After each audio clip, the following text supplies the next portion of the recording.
It's cool, but the sun has broken out at Target Field. It is a beautiful day for baseball, with the Twins hoping to even the series with the Orioles in a game apiece. With the rain out yesterday, the Twins and, as it turned out, the Tigers were both idle, so it's still a 3-game lead for the Twins in the American League Central. And welcome to Target Field, a doubleheader coming your way today. Dick Bramer along with Bert Blyleven. You know, one of the reasons the Twins have been in first place almost all year long, they've only lost back-to-back games once. 3 times following a loss, Francisco Liriano's made the start for the Twins and picked up a win. Well, Liriano's going to start game 1 against the Baltimore Orioles, who he has actually faced only one time, and you have to go back to 2006 when he pitched 7 shutout innings against the Orioles. Great record so far. You can see the pitcher of the month in the month of April, but in his last start against the Cleveland Indians, outstanding. Pitched 8 innings, had 9 strikeouts in that game. So far, Liriano, 36 strikeouts in 36 innings pitched. But I like the most about Liriano, his control of his fastball. He's attacking the zone. So today a doubleheader, a split doubleheader, and that changes things for a manager, or does it?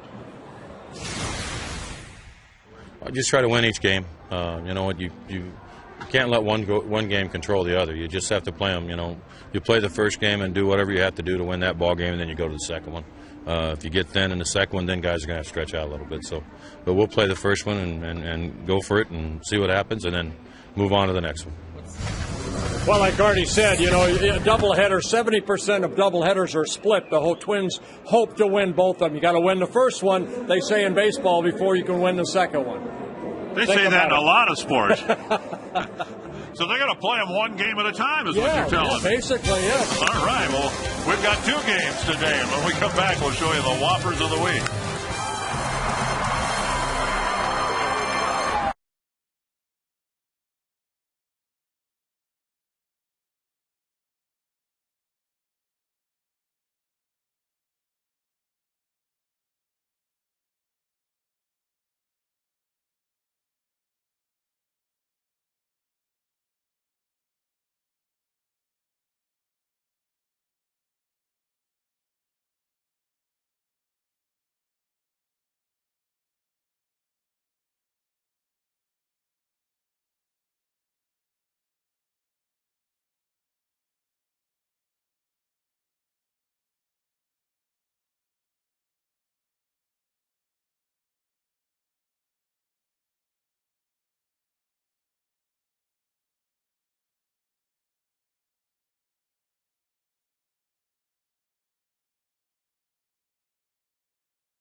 Northland Ford dealer, or go to northlandford.com. By Menards. Save big money on all your home improvement needs at Menards. And by GMC. We are professional grade. We've got 2 baseball games coming your way today. Strap in. It's going to be a great day from Target Field between the Baltimore Orioles and the Minnesota Twins. I'm Robbie Itzmakowski. The Twins didn't score in their 2-0 shutout loss on Thursday, but they did go yard a couple times in this previous week. Here are the Burger King Whoppers of the week. Span drives it high and deep to right field.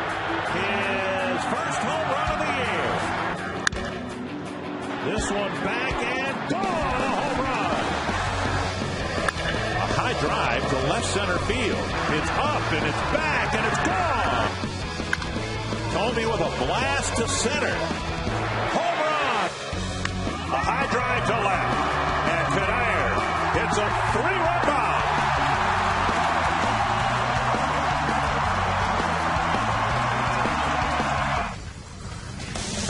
It's the Twins and the Orioles, and that man, Francisco Liriano, going for his 5th consecutive win. First pitch is next on Fox Sports North.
We had our first rainout, and today the anticipated first doubleheader.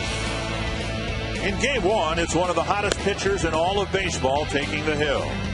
Francisco Liriano looks to lock in as the Twins try to hunt down the Birds.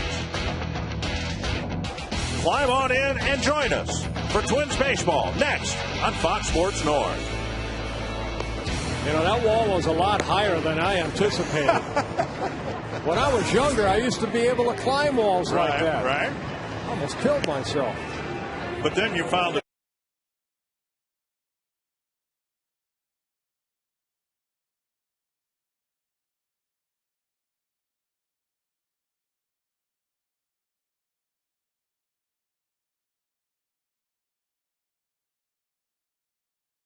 You know, how can we play tomorrow's game before we can play today's game? That's a good point.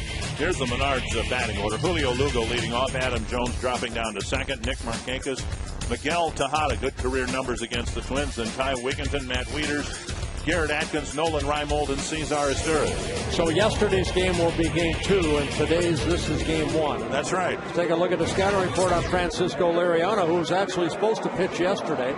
But, you know, he's making his 6th start of the year, continue to attack the strike zone. That's what Liriano is doing so well so far. I mentioned in the open, the last time he faced the Baltimore Orioles, you have to go back to 2006, June 11th. here in Minnesota in the Metrodome. He beat Eric Bedard and the Orioles 4-0. He allowed only one hit in 6 shutout innings. Excuse me, 7 shutout innings. Julio Lugo, one of the few Baltimore hitters who's had some at-bats against Liriano, will lead things off. And the first pitch in there for a strike. And that's always a good start for Liriano. Get strike 1. Orioles, without Brian Roberts, have tried to have Adam Jones as their leadoff hitter. That hasn't worked well at all. So Lugo getting a shot here today. Here's a little dribbler up the third baseline. Punto fires on the run and gets Lugo one away. Good play by one member of the Northland Ford defense here this afternoon. In the outfield, it's Jason Kubel in left, and Art Span in center, Michael Kadire in right. Punto and Harris on the left side of the infield, Hudson and Morneau on the right, and Ramos behind the plate. You know, Gardy always says, be prepared once the game starts. Be game ready. And the last 2 ball games, remember, Nick Punto had to go to his left to make the nice play off of Jones. And right there, Punto, ready to play defense, makes a nice play coming in to field that ball. Don't you think Nick Punto's ready to play baseball when he wakes up in the morning? But you know what? You have to be prepared. As soon as that bell rings, Nick Punto comes in, a little short hop, and on the run makes a good strong throw. You have to be ready, and that's one thing that Gardy does so well. He tells the players, but it comes down to the coaching staff too. They really get these guys prepared for that first pitch. 1-1 to Adam Jones, hitting in a more comfortable spot for him. The second spot in the batting order. Same play here for Punto. 2 quick outs. And that'll bring up Nick Markakis. Miserable day here yesterday. The Twins, in my mind, made the right call by calling the game early and setting up the split doubleheader. It's cool. In fact, some would say cold with the north-northwest wind at 12 miles per hour. And I'm guessing, don't know this, but I'm guessing it's going to be colder tonight than it is today. Well, you know what, Dick, and the Twins did the right thing because you didn't want to start that ball game, play 3 or 4 innings. Kind of what happened in Cleveland with the Tigers. You lose those pitchers for 2 or 3, 4 days.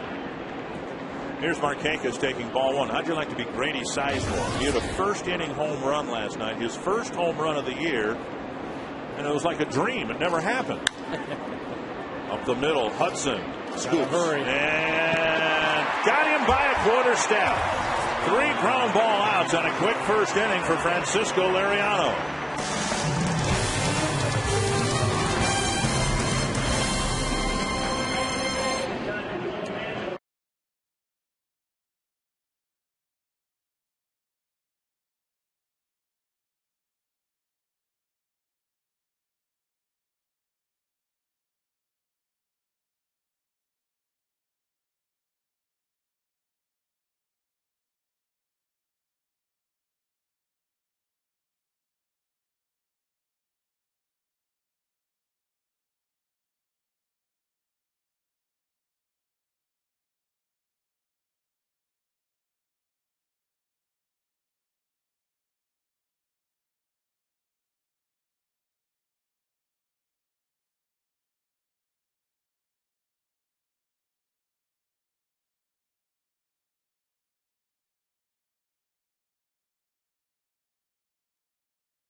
For Francisco Liriano, and quickness might be one of the important factors as we play in cool temperatures. Menard's batting order: Denard Span, Orlando Hudson, Justin Morneau, Jim Thome with 3 lifetime home runs and 14 at-bats against the Baltimore starter. Then Michael Kadire, Jason Kubel, Wilson Ramos, Brendan Harris, and Nick Punto. Jeremy Guthrie will face that lineup, making his 7th start of the year. And let's take a look at the scouting report on Guthrie. 5 of his first 6 starts have been quality starts. He just comes into this ballgame 0-4 with an ERA at 4.78. And making just his 3rd career start against the Twins. And he's 1-0 with a 2.63 ERA. Had a very poor spring training, but he has pitched well enough to win some ball games. The Orioles have only scored 99 runs this year, and he's been on the short end of some low-run ball games. 2-1. Span, seen him many times take 5 or 6 pitches in his opening at bat. Swinging away here to even the count, 2-2. Span had a poor April by his by anyone's standards. He hit 211, but he swung the bat much better. Hey, if I hit 211 in April, I was happy. But that was with what? Was 6 at bats. 2-2, and a foul back. 2-2. Yeah, Span said what? He went back to look at tapes a couple years ago. Yeah, his first year in the big leagues. Didn't even start the year with the Twins that year. Yeah, one thing Span said, there was an article in the paper today that he realized that he was using almost too much hands rather than the lower part of his body. And right there takes a fastball inside, and Guthrie picks up his first strikeout. So Guthrie comes back with a fastball and zips it over the inside corner. Well, Guthrie, one of those pitchers, has that little bit of movement on that pitch, and that fastball pretty straight and clips the inner half of the plate. Guthrie came into the game 20 strikeouts and 37 2/3 innings pitched. So 1 gone, and here's Orlando Hudson.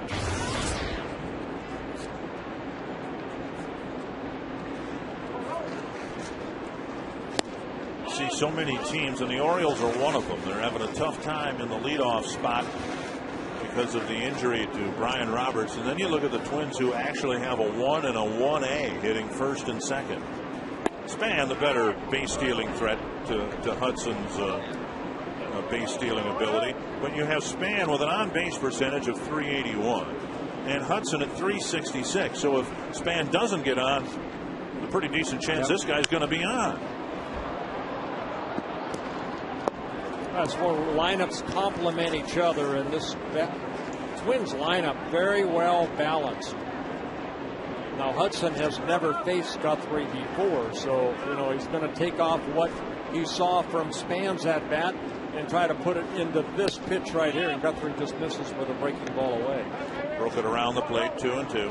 Guthrie used to be straight over the top. They've tried to drop him to 3/4 a little bit, flattens out his breaking ball, but they're trying to get more movement out of his fastball. And just out of the reach of Lugo, and Hudson's aboard with a 1-out single. So he may have learned something right there from striking out Span inside. That pitch was inner half of the plate. And Hudson got enough of it to dump it into right field. Here's the Orioles defense. Nolan Rival rather, in left field. Jones and Markakis, Tejada, Izturis, Lugo, Atkins around the infield, and Matt Wieters behind the plate. Well, here's Justin Morneau.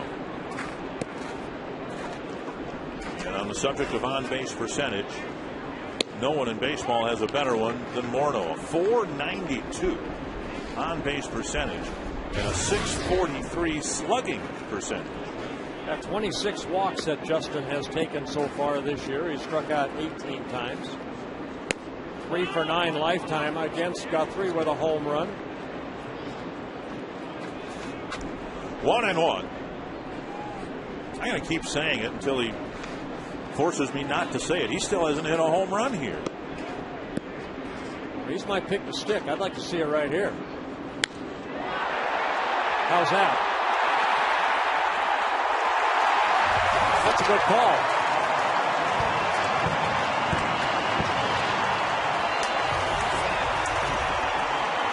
And the lucky numbers today are 7, 11, 23, and 33. Justin Morneau.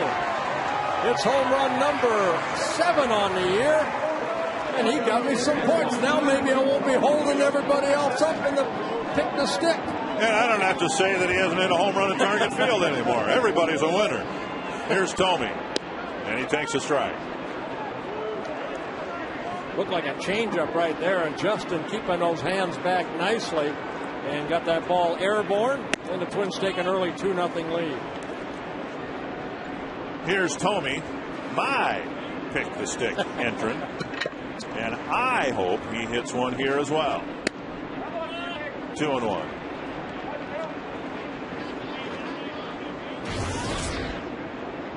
Twins shut out here on Thursday. 2 early runs, back in their first inning groove, if you will. Swing and a miss, 2-2. Yeah, that's that off-speed pitch right there, Guthrie.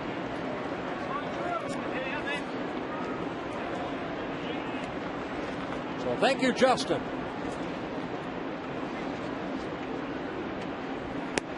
Down and away. It's a full count. Kadire will hit next.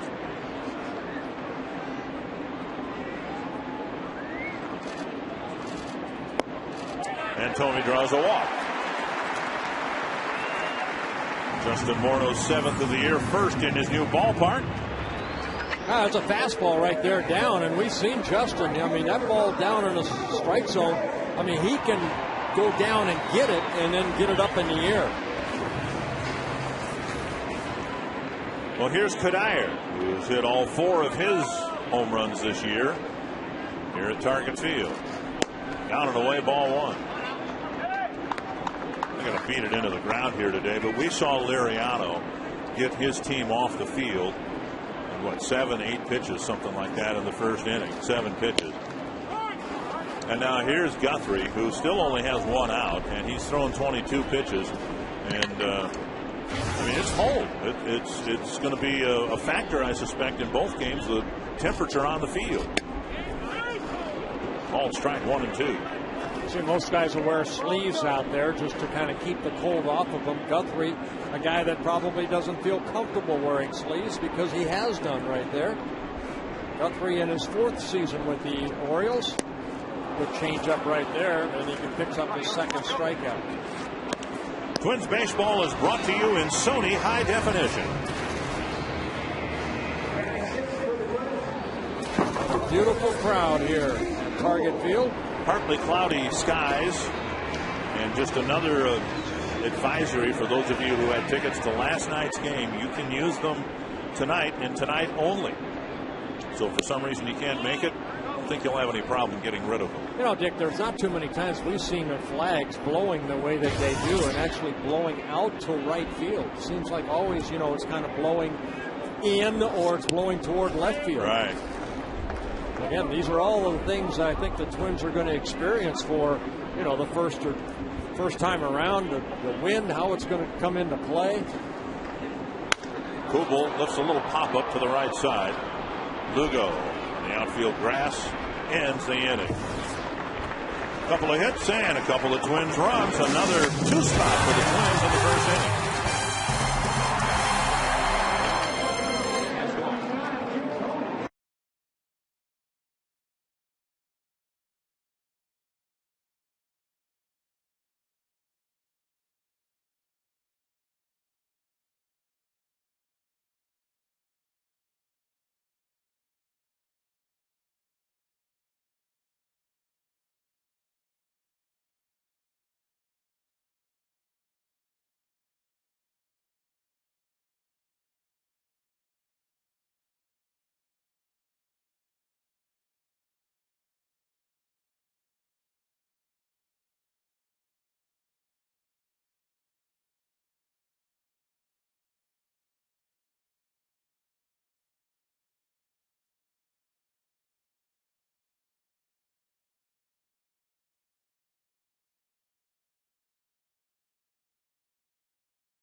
One of the Twins' best catchers, a great athlete, great multi-sport star, but even a great athlete, Tim, affected by this cold weather, aren't they? You know, we got to finally have something to offset all that stuff that Bert talks about pitchers.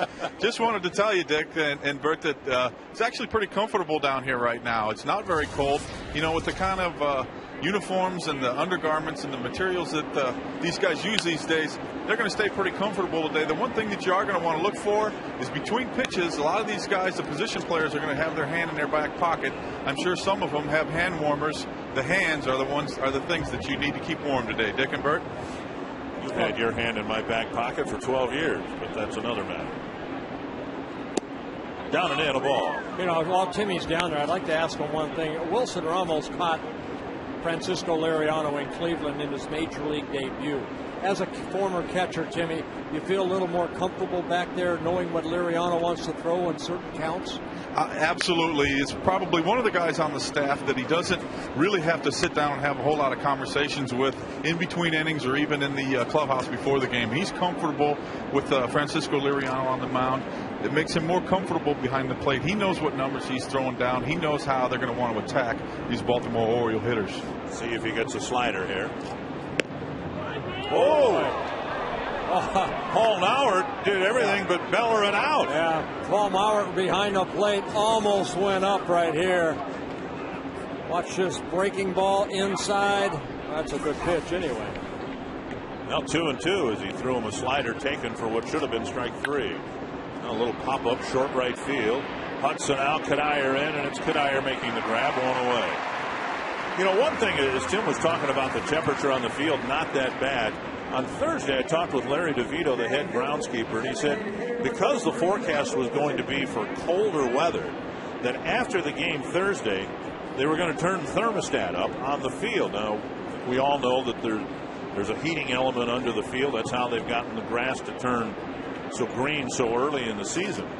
Ordinarily, they keep that around 60, 61 degrees. And he said they were going to try to jack it up to about 66. So might not sound like much, but I would imagine as you're playing close to that playing surface, it is a little bit warmer than maybe sitting in the upper deck. I can attest to the guys that played at the old Met back in the 60s and 70s, and you know, that your feet get cold on that ground. And here, you know, because there's a ground ball to Hudson, and 5 up, 5 down for Liriano. When the warmth is there underneath your feet, you just feel a lot better. Lincoln Mercury key stat: Twins haven't had an outdoor doubleheader since September 21st of 1981. Kenny Landreau was the marquee player for the Twins. Drew Butera's dad caught game 2. And boy, if you remember that game, you're in pretty select company. A little over 4,000 people showed. Yeah, that was a good crowd back then. One strike to Matt Wieters with 2 gone here in the second. Wieters, the catcher, a switch hitter. Wieters hitting .273 as a right-handed hitter. Fly ball left center field, and Kubel comes in. Liriano has another quick inning. 7 pitches in the first inning, 10 pitches in the second.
plan your next Minnesota vacation today. That's the Winneswa Waterfall in the Pipestone National Monument in southwest Minnesota.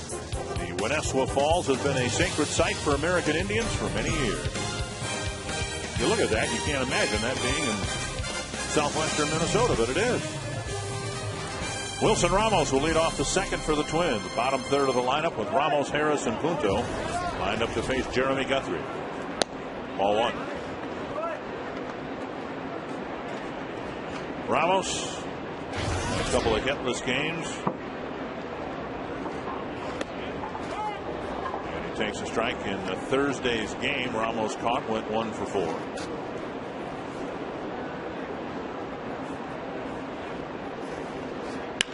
Bouncer left side. Tejada has it. And throws across, 1 away. Joe Mauer came out today to take some early batting practice again. And the hope was yesterday Joe would get out on the field and try to do some running, see how the heel was responding to therapy and rest. But of course the game was washed out. The field was covered and they didn't want an injured catcher out there running in the wet grass in the outfield. So get the sense, in fact Ron Gardenhire said as much yesterday, that they're going to get to the point here pretty soon where they might have to put Joe on the disabled list if he doesn't start showing some rapid improvement. If he can't play against the White Sox Tuesday night or Wednesday, then they may go ahead and put him on the disabled list. Yeah, they put him on a disabled list because the Twins have only 6 relievers. Everybody else has 7 or 8.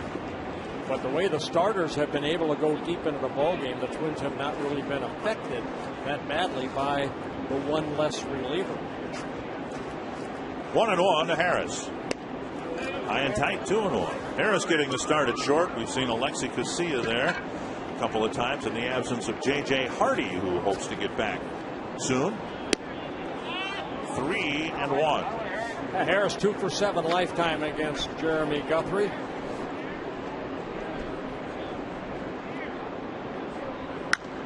Lifted foul, and it'll reach the seats. You know, you look at the absence of Bauer, and Ramos really the exception. But, okay, Hardy's out, and you put Casilla in, you put Harris in, and in each case, they're former full-time everyday players. And that's one difference that maybe we haven't discussed enough about this Twins team as opposed to some others. This one hit pretty well to right center field, but Markakis is there for the catch out number 2.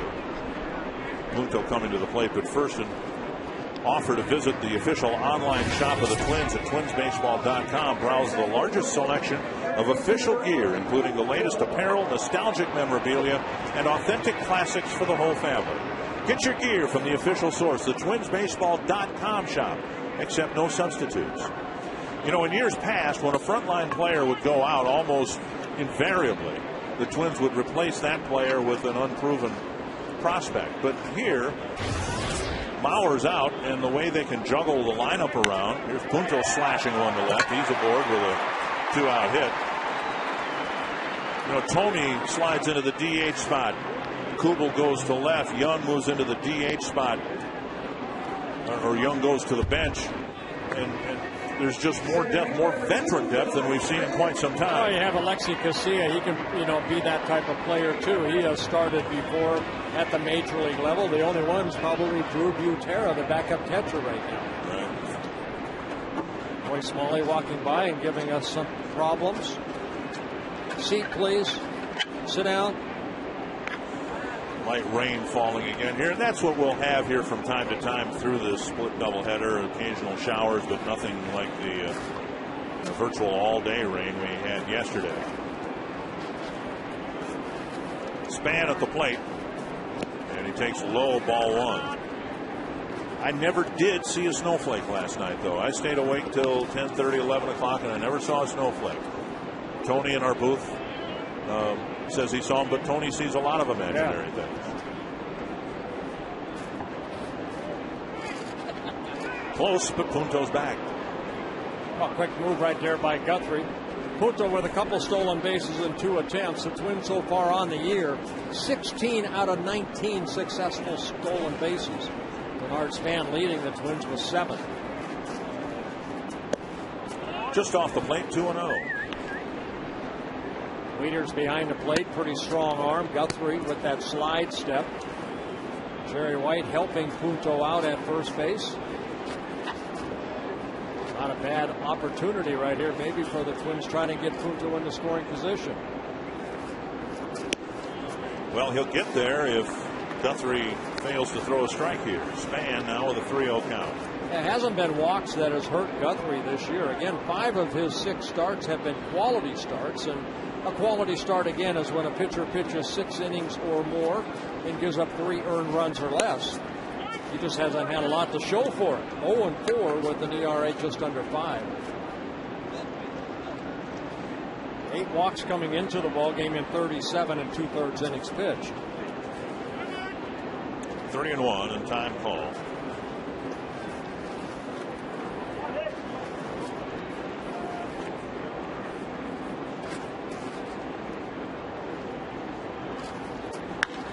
That's hit well to right field.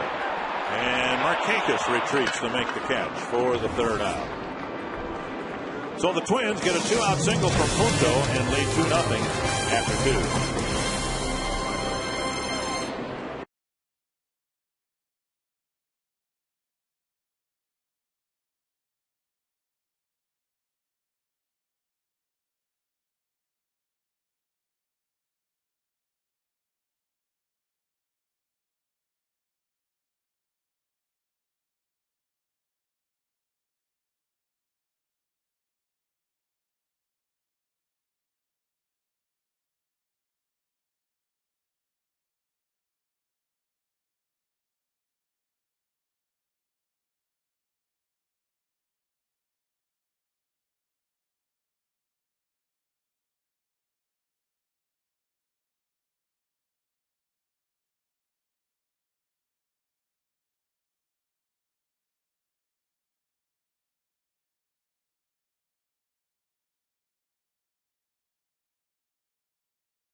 Twins fans, you can get involved in the game this afternoon. Let us know who you think the Arby's Value Player of the Game will be. Text the word value, followed by a space in the player's name to short code 234234.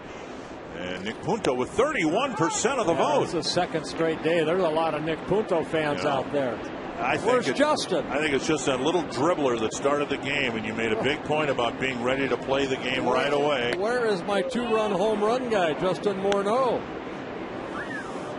1-1 the count to the 7th place hitter, Garrett Atkins. Check swing, Bunny went, and it's 1-2.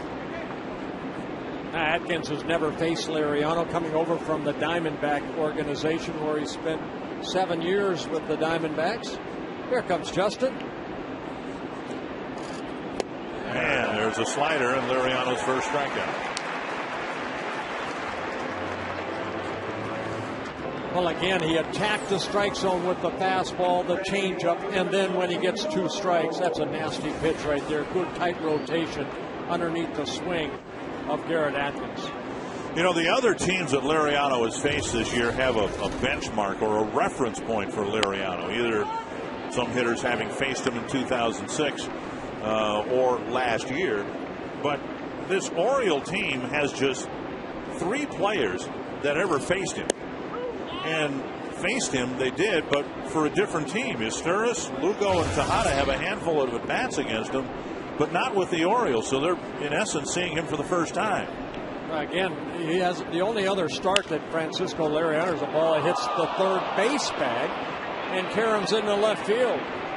So Reimold ends up getting a base hit off that third base bag. First hit of the ball game for the Orioles.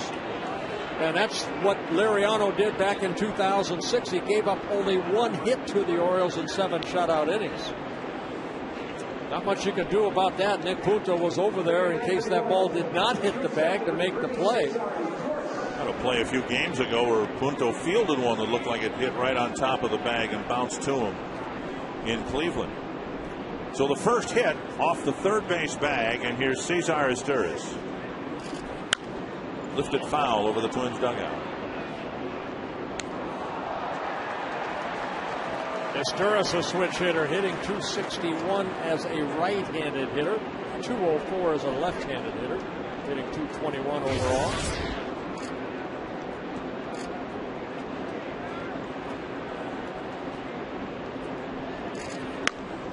And 2 strikes. I see Izturis, one of those hitters that has faced Liriano, but he's 0 for 3. Right. When did he face him? You know, back last year, maybe a couple of 2, 3, 4 years ago.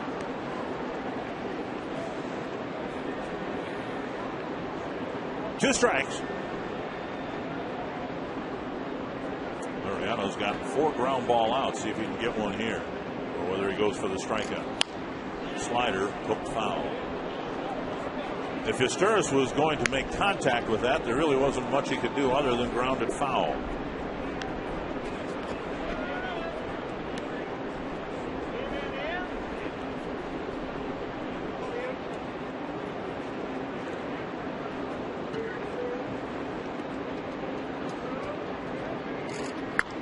This one dumped to right field, and Kadire fires to second on a close play, and now the ball getting away from the shortstop Harris, but deflecting toward third. So little humpback liner, and Kadire likes to do that. He almost got a force at second. We've seen him charge the ball and try to get the out at first base. Yeah, almost got Ordonez the other day here at the Metrodome at first base right there.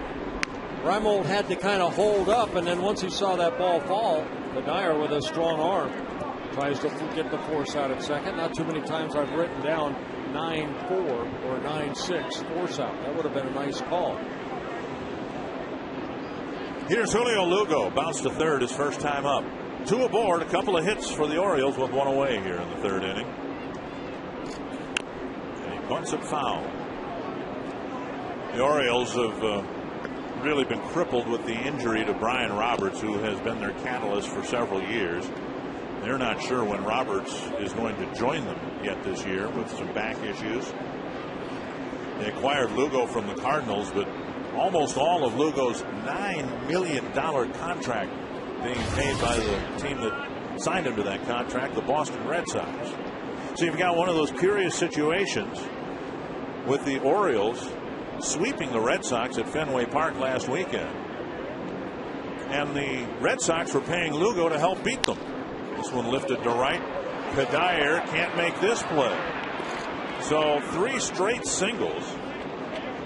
1 off the bag and 2 little flares to right, and the Orioles have the bases loaded.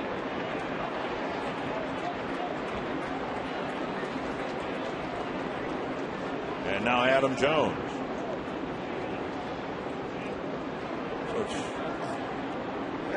hard to lay fault at Liriano's feet here with what's happened, but this is a pretty significant jam for the Orioles. I just left the ball up a little bit right here, and you know, they've hit it softly in front of Kadire in right field. Now Liriano behind him, he's had 5 double plays turned behind him so far this year. He'd like to get another one here. Another option would be a strikeout, and Jones very strikeout prone. One of the reasons they've shifted him now out of the leadoff spot. He has struck out 29 times and walked only 3 times. Check swing. Strike 1. And we've seen it so many times from Liriano, even in his prime in 2006. He gets turned up a little bit and he goes to the slider. Well, you know what? I mean, that's his strikeout pitch. And it's nice when you're in situations like this that you can be out there knowing that I can get out of this with a strikeout rather than maybe worrying about a double play. Good fastball inside. These are points that a strikeout pitcher, and Liriano a strikeout pitcher, you're thinking strikeout right here.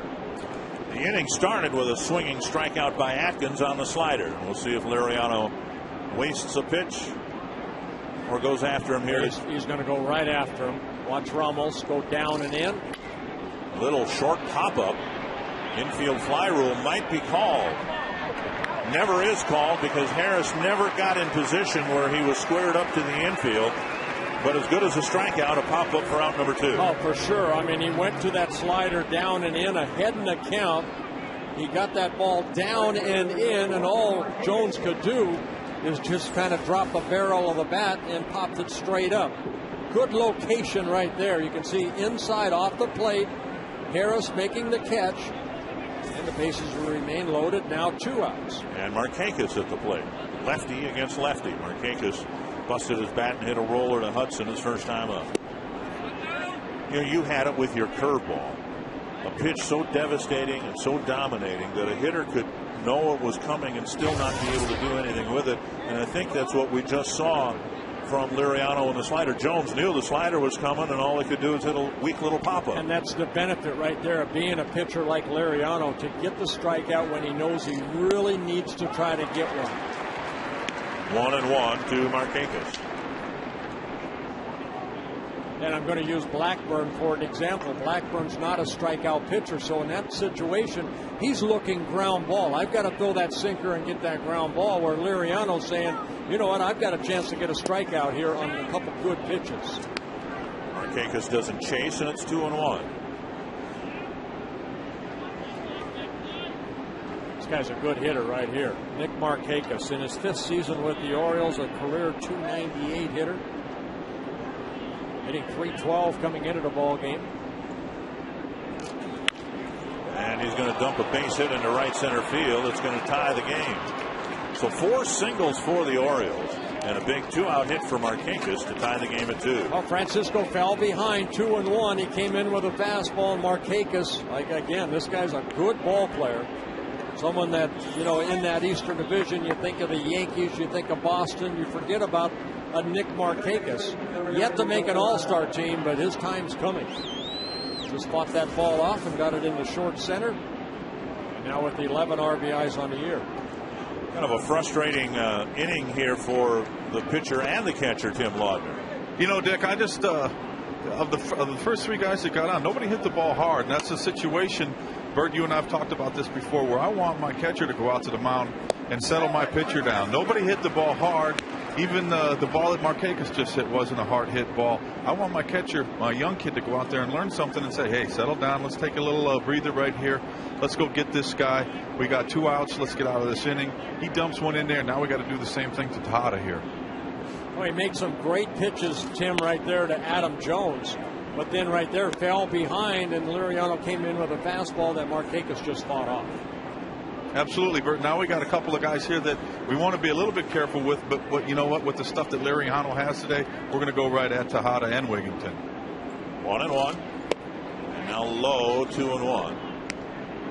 Liriano sailed through the first 2 innings and struck out the leadoff batter here in the 3rd, but now you look up and he's got 40 pitches thrown. And 23 pitches so far this inning. 2-1 to Tejada. Now 2-2. Well, you'd like to go out there and be perfect every time, but again, I've mentioned before, as a starter, you go into a ball game. There are going to be 2 or 3 times throughout a 9-inning ball game that you're going to have to really make some good pitches. And Liriano's one good pitch away from getting out of this inning right here. Facing the Baltimore cleanup hitter, first to throw to first. So to recount, Reimold's single hit the third base bag on the 3rd hop. A couple flares to right. And Markakis just dumped a soft single into center field, so really nothing has been hit hard this inning. And a foul. Still 2-2. And you hope it stays that way, because this guy at the plate can hit it hard. Tejada with 289 career home runs. Almost 7,500 major league at-bats. A career .290 hitter.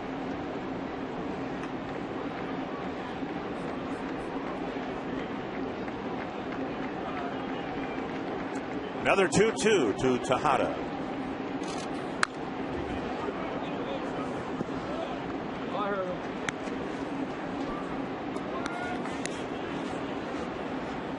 Tejada, 35 years old, from the Dominican Republic, where Francisco Liriano was from.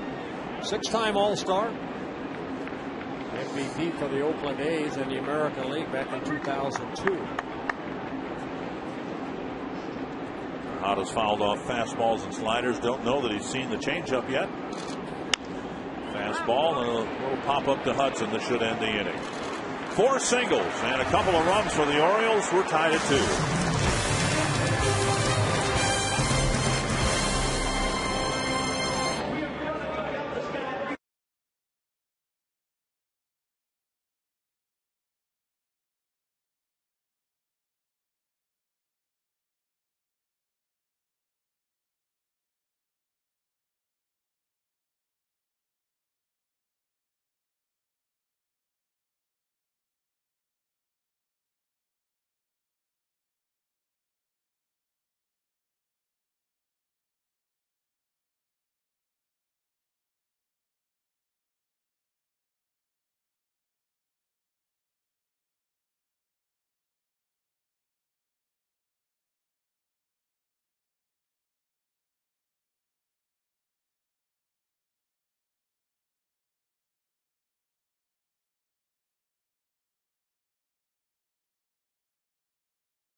Yeah, you see Ramos right there just kind of taking it all in. Again, you know, every time out is a new experience for Ramos, and no better the guy to talk to than Joe Mauer between the innings.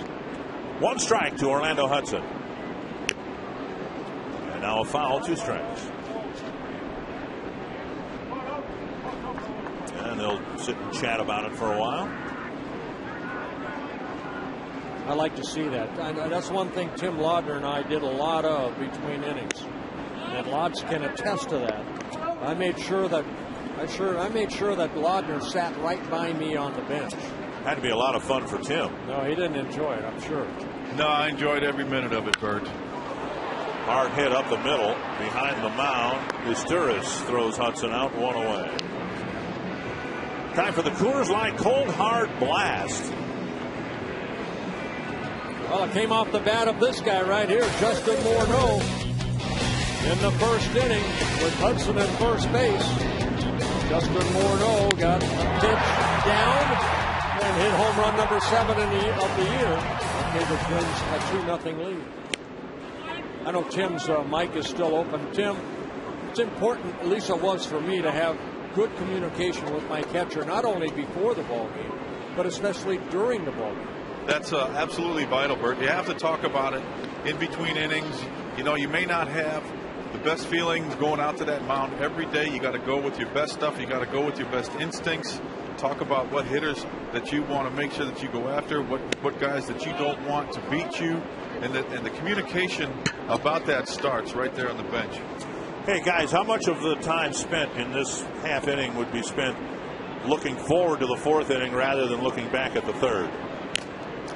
Well, I think, you know what, it's just a reaffirmation of what you're doing inning after inning. I just wanted to make sure that my pitcher, whether it be Bert or Frankie or anybody, just remind them that, hey, you got good stuff today. Let's keep attacking, or you know what, make sure that you stay back and keep the ball down. We're going to keep going right after these guys. Morneau got a foul tip. Wieters hung on, and it's out number 2. And Guthrie picking up his 3rd strikeout. Good breaking ball down and in right there.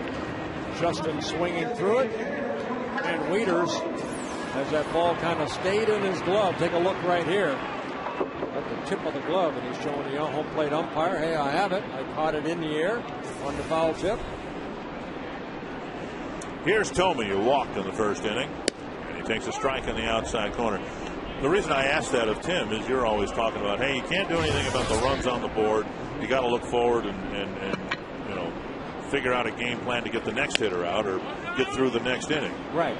And you know what? A lot of times, and I think Tim can attest to this, for me as a pitcher, I always wanted to control that fastball down and away. And my catchers would let me know if I was a little bit lazy, not really finishing the throw, you know, my throw toward home plate. And a lot of times I've asked Tim before to actually, the 8 pitches that I get, sit in where almost Jim Thome's feet are right now. So I, as a right-handed pitcher, can really concentrate on getting that ball down and away. Get good extension. 2-2. Tim, you remember any of that? Remember every bit of it, Bert. I remember every bit of it. You know, it's just from a catching standpoint, you want to make sure that you keep that pitcher in the right frame of mind. Roller to the right side, and from short right field, Lugo scoops it up and throws to Atkins, and the Twins go down 1-2-3. Tied at 2, head to the 4th.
Story of the game, Justin Morneau hitting his first target field home run. Yeah, and Liriano gave up 4 hits in his last inning in the 3rd inning, and Markakis ended up getting the 2-run single to tie the game at 2 apiece. And Liriano's goal right here is to do what he did in the first couple innings, get the guys back on the bench as quick as possible. Too many pitches in that 3rd inning, 27 pitches for Liriano. In the 4th, he'll start by facing the guy who drove in the 2 runs, only 2 runs that were scored on Thursday, Ty Wigginton. A 2-run home run against Carl Pavano, and that was it. Yeah, Wigginton with 10 home runs already on the year. Paul Konerko leading in home runs. And that just rolls foul. Good eyes right there by Nick Punto. Wigginton not the fleetest of foot, but I think he'd have beaten that out if Punto had fielded it. Yeah, Wigginton all of last year with the Orioles hit 11 home runs in 122 ball games.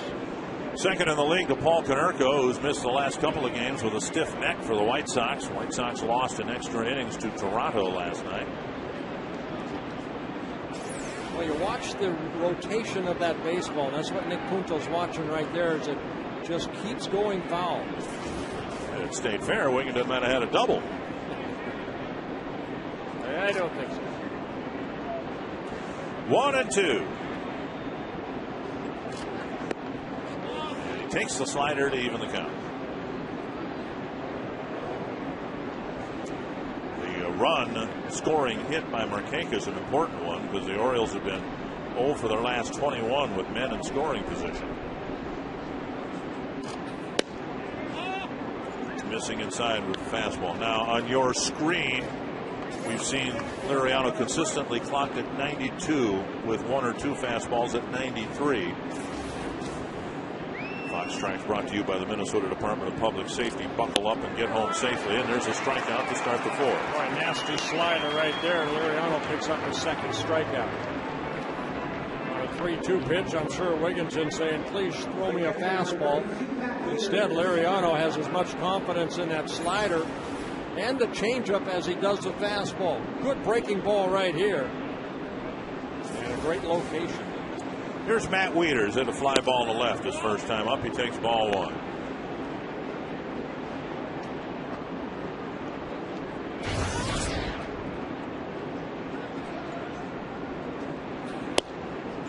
And that one shaves the outside corner. Wieters, and it's really an unfair comparison, but it does give you an idea of how highly thought of as he is. Described as a Joe Mauer with power who can switch hit. That's a fair ball into the corner. It'll hit the angled wall, and Wieters, rounding first on his way to second, is in with a double. Of course, as soon as they started saying that, Mauer started hitting for power. Well, Wieters, only 23 years old, last year hit .288 for the Orioles, but 9 home runs. That breaking ball right there, right back into that hit zone. And Wieters just dropping the barrel of the bat, hooking it into that corner. Kugel playing the carom. And for Wieters, his 4th double of the year. And for the Orioles, their 5th hit. Garrett Atkins will hit with a runner at second and 1 away.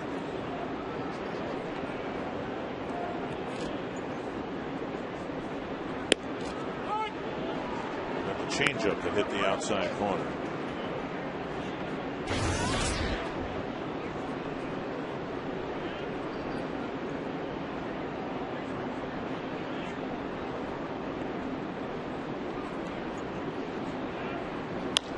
That's to short center.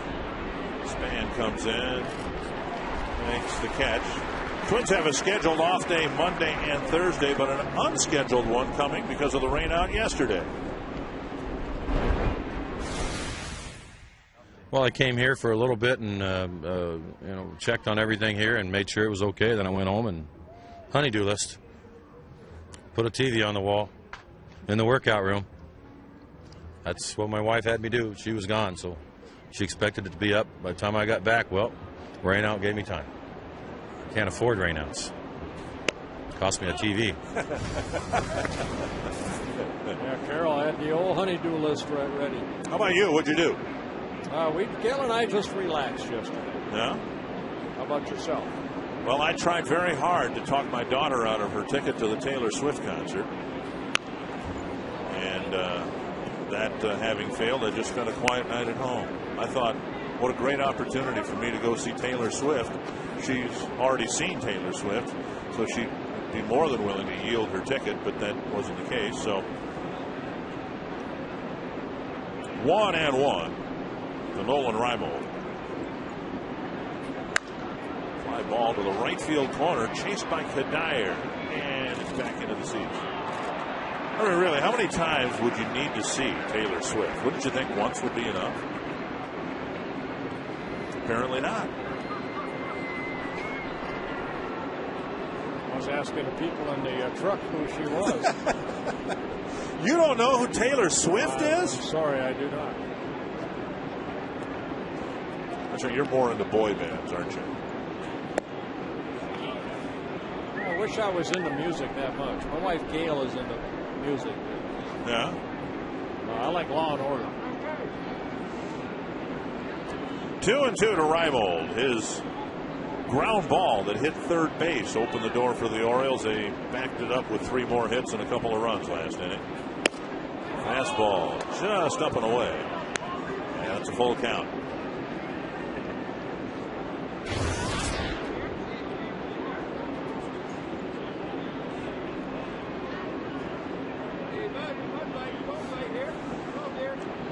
Didn't Kelly Pickler open for her? I didn't go. I don't know.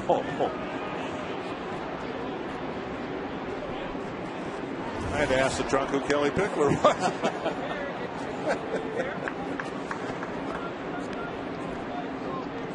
Three and two to Reimold.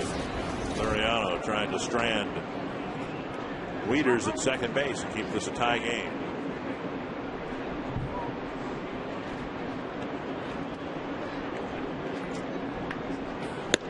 And now a walk fills first base and gets his Turris to the plate. Yeah, first walk right there by Liriano to go with his 2 strikeouts.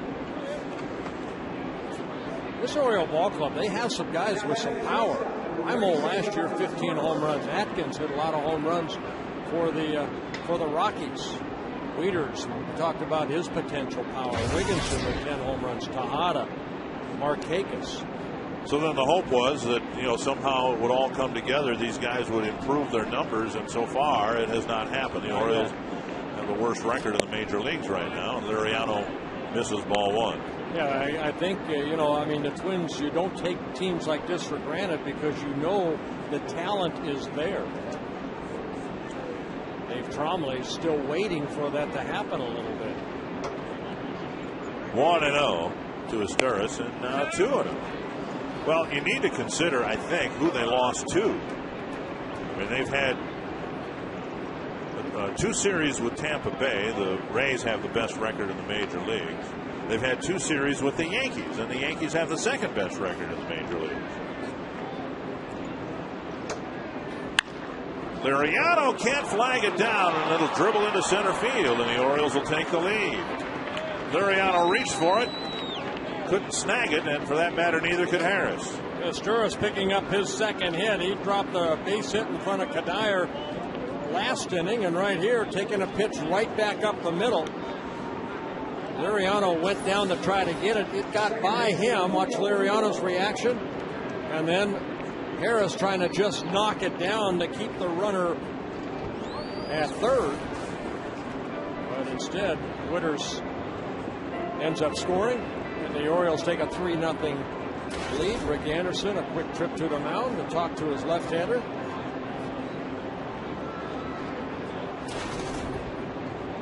Again, this year, the Twins have only lost back-to-back games once.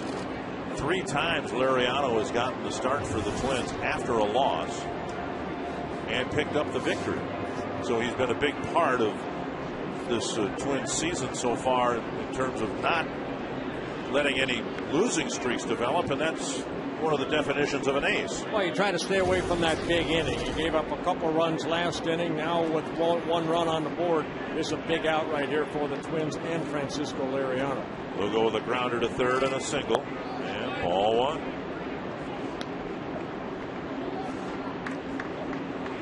They'll go with a flare to right field that dropped for a hit in the 3rd inning.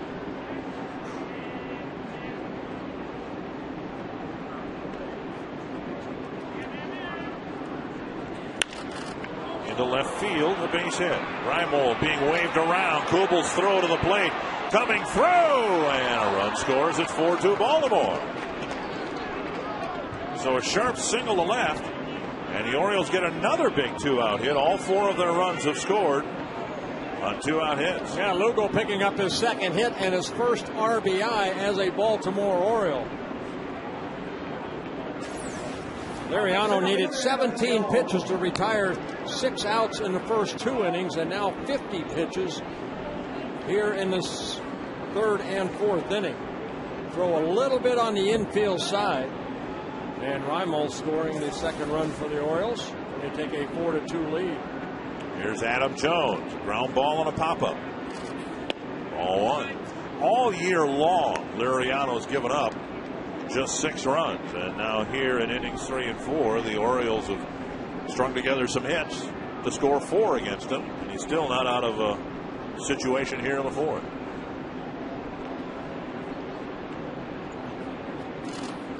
Swing and a foul, 1-1.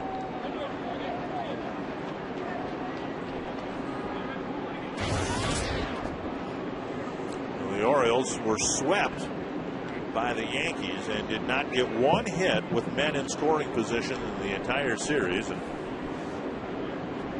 here this afternoon, they've gotten some big 2-out hits to scratch across 4 runs. Yeah, but prior to that Yankee series, they swept the Boston Red Sox. Yeah. 1-1 to Jones. Bouncer left side, knocked down by Punto, and he just shovels it to second, but not in time. So the inning continues, and the bases are loaded with 2 away. Yeah, Punto right here knocks it down. He has to go far to his right, or excuse me, left. That ball almost got through, and then he tries to shovel it over to Hudson to get the force out at second. Jones will get an infield base hit. 4 more hits here in the 4th. Tim Laudner, has Liriano become a 2-pitch pitcher? You know what, Dick? I got to tell you, a lot of pitches are hard. Hard fastball, hard slider. Some of the Oriole hitters seem to be timing him a little bit better. As a young catcher, you want to make sure that you don't forget his changeup. He's got a good changeup, and you want to be able to use that pitch to keep the opposing hitters off balance. I think he threw a first pitch changeup maybe to Asturis or maybe to Atkins earlier this inning, but it's generally been, as Tim said, fastball slider. Alex Burnett warming up. Orioles with a chance to break the game open here, already leading by a couple. And flicked foul by Markakis, who got that big 2-out, 2-run single his last time up.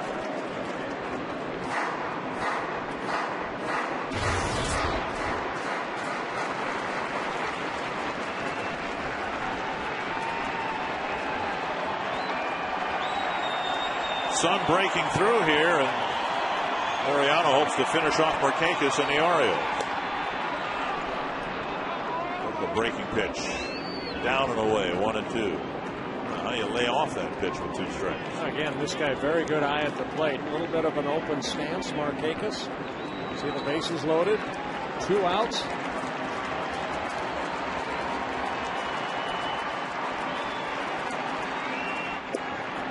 Lays off that one, 2-2. Well, a big pitch here with the bases full. Liriano's going to try to settle the matter here in this, on this pitch, rather than running the count full. Yeah, 27 pitches in the 3rd, 30 so far here this inning.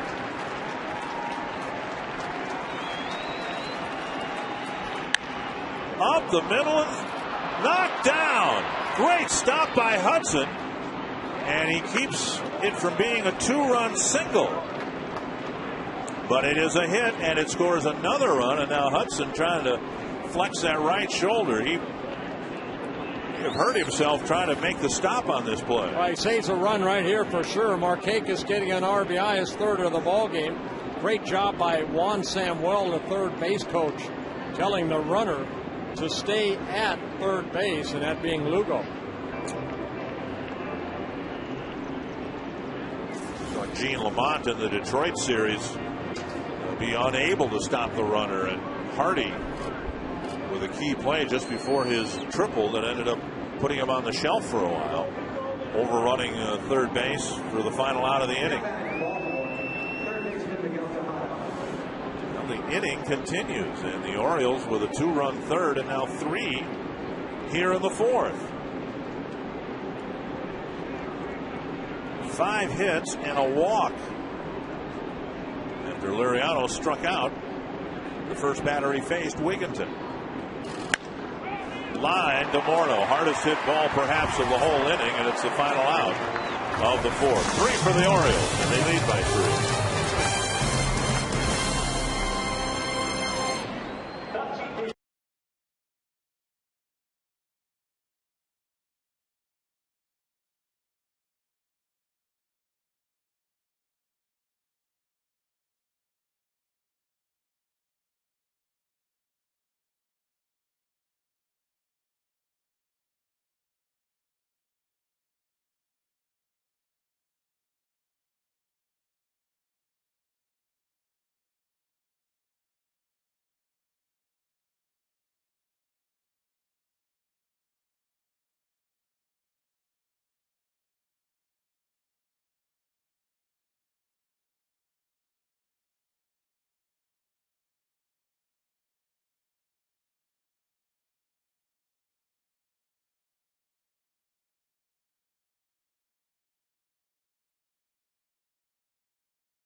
by Grand Casino.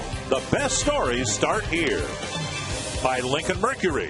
Visit your local Lincoln Mercury dealer or go to experiencelm.com. And by AT&T. Find out what's possible with the nation's fastest 3G network. AT&T. Rethink possible. Michael Kadyr's 5th target field home run on the first pitch of the 4th inning, and just like that, it's 5-3. That's what the Twins needed right there to get back into the ball game. Maybe a quick jolt, and Michael Kadyr hitting his 5th home run does exactly that on the first pitch from Jeremy Guthrie. And now the guy who hit the very first target field home run that counted. And Kubel takes a strike.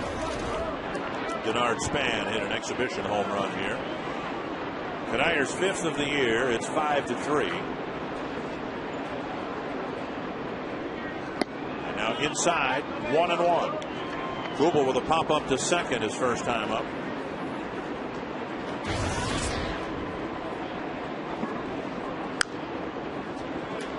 One and two. Kadyr on the first pitch got the Twins a run back. Well, Guthrie trying to challenge him, and a little movement right into the swing of Kadyr, and it's a line drive home run.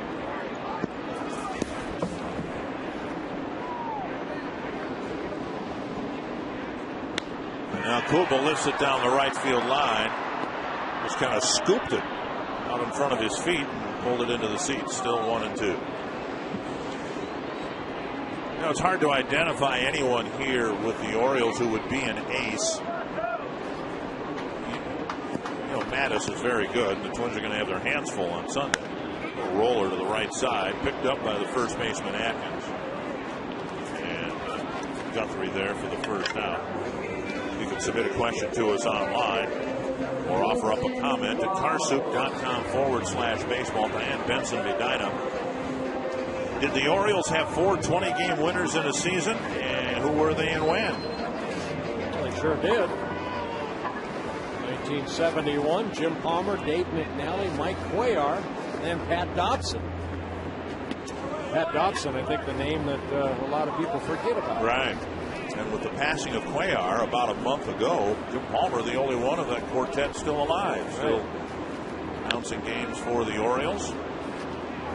That was 1971. And this Baltimore franchise was the gold standard when it came to pitching and defense for so many years. Now you look back, the last Baltimore pitcher to win 20 games in the season was Mike Boddicker back in 1984.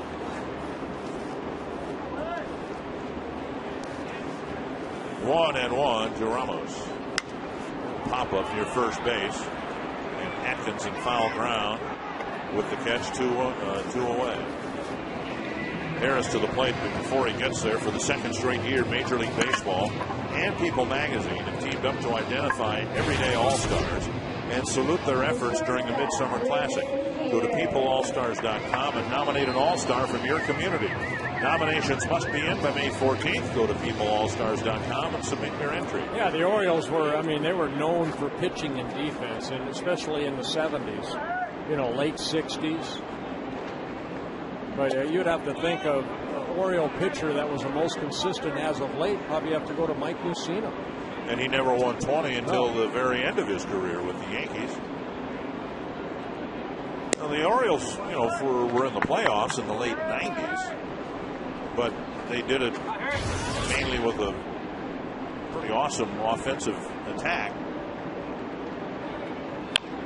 Tap foul. Since 1954, when the Orioles came into existence, they've been to the World Series 6 times.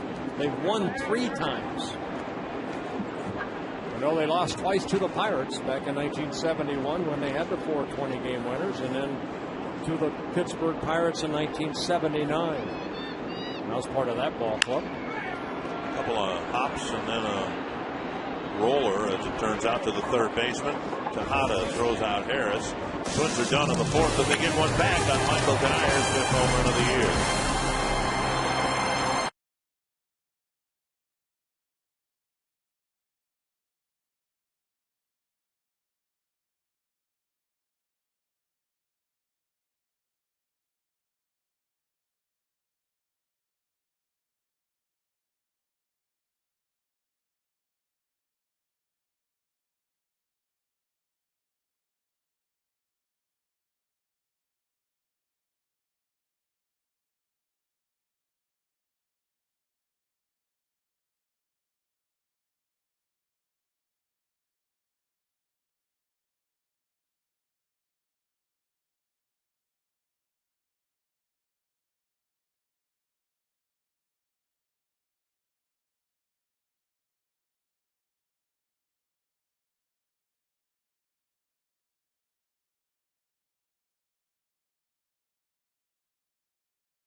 Here with Gail from Barnesville, Minnesota. We've got $100. How about that? In Minnesota State Lottery tickets for you in the Minnesota State Lottery Winner's Circle. Gail, Bert Blyleven, you'll get a kick out of this. 29 years ago, at 29 years of age, she had her kid, and we're celebrating mothers this weekend. It is the best Mother's Day present she has ever received. Now, obviously, your son is your prize gift, but how about being circled by Bert? That is super, because, you know, Bert and I are the same age. He's a little bit older, but I'm a 69 grad just like he was. Bert Blyleven, older than most. Thank you, Robbie, very much, and she is hereby circled. An early Happy Mother's Day to everybody tomorrow. Here's Ty Wigginton with a 1-1 count. Wigginton's 0 for 2 against Liriano, but they have 9 hits and 5 runs against him. To center, Span back about 3 steps for the first out. One gone, our AT&T trivia. And we get 2 of these today, which means we got 2 shots at getting a right answer. When the Twins swept the White Sox in the last doubleheader outdoors, name one of the 2 winning pitchers. Well, you were long gone by 1980, so it's not you. Fly ball to right field, and Kadire goes back a couple of steps. Wieters is retired, out number 2. Oh, I think we're talking maybe back in the Al Williams, Bobby Castillo, Pete Redfern era, maybe? I think Dave Goldschmidt's gone already. I think so. Let's see, what other names can we throw out there? Was Jerry Koosman still with the team then? I believe he was. I'm going to go with Jerry Koosman. That'll be my official answer, in addition to the other 3 names that I threw out there.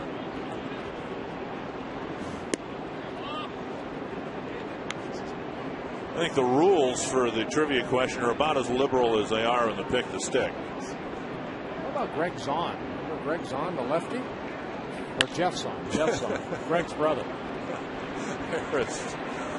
And a nice 1-2-3-5, a much needed quick inning. Greg or Jeff, one of those, Greg Zahn. Paul is on.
And it is a dry day. It's cool and mostly cloudy, but a dry day, and we're going to get 2 games in here today.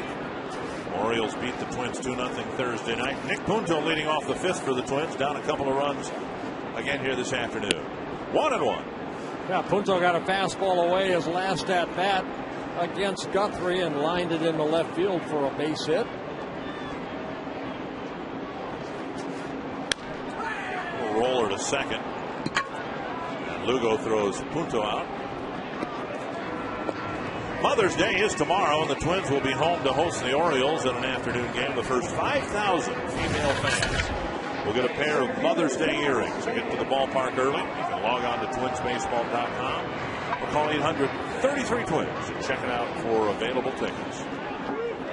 One gone. Here's Span. And it's lightly raining, they're telling me now. Span takes just off the plate, ball one.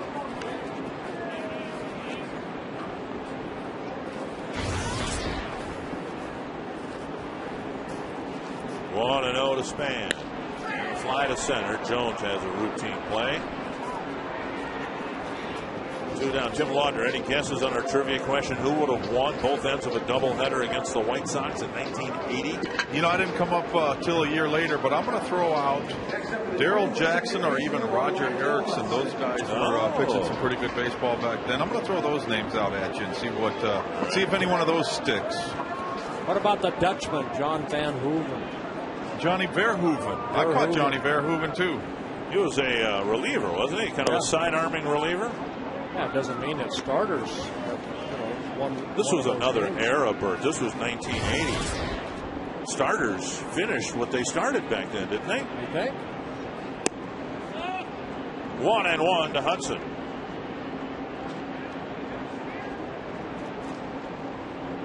Hudson trying to extend the inning in the 5th here to get Morneau to the plate.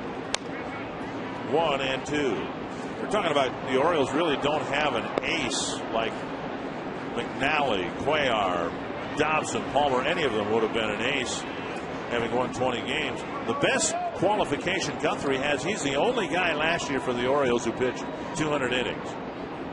And then the drop-off is rather severe. Hudson to right field, and that'll get by Markakis. Hudson around second, on his way to third. A 2-out triple. Markakis took a gamble and lost.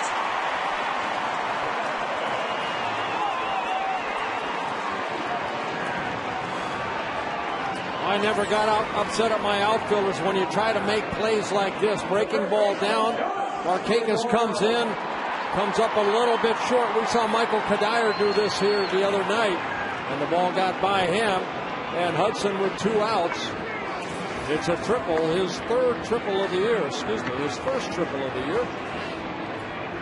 Well, Morneau started the game with a 2-run homer. Here he hopes to get Hudson in from third and maybe tie the game up with one swing. Up and away, ball one. That's kind of why they brought in the second game starter, Kevin Millwood. Millwood, had some good years, and they're hoping that he would be the guy that kind of set the tone. And he's just off to he's 0-3, but he's really pitched pretty well. Morneau takes a big rip to tie the game, but misses. Guthrie last year, 10 wins, 17 losses. Swinging through that fastball is Justin Morneau. The drop-off from players returning went down to 123 innings for the Orioles last year. 2-1. Yeah, Millwood again starting game 2 for the Orioles, which will start at 7:10. And Scott Baker starting for the Twins. 2-1 to Morneau. Pitch down and in, and he hits it against the screen in front of the Twins dugout. Some people have asked me, if you started game 2, what do you do as a pitcher? You stay at home, you watch it on TV, and then come later? I was a pitcher that always wanted to go to the ballpark, so even if I usually started game 1, I think, throughout my career in double headers. But if I did start game 2, I would be here. I would be watching the ball game here. And watch the hitters, right? How did Guthrie get Morneau out the third time he faced him? Hudson expires at third base. It's still 5-3.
Heating and Cooling Systems.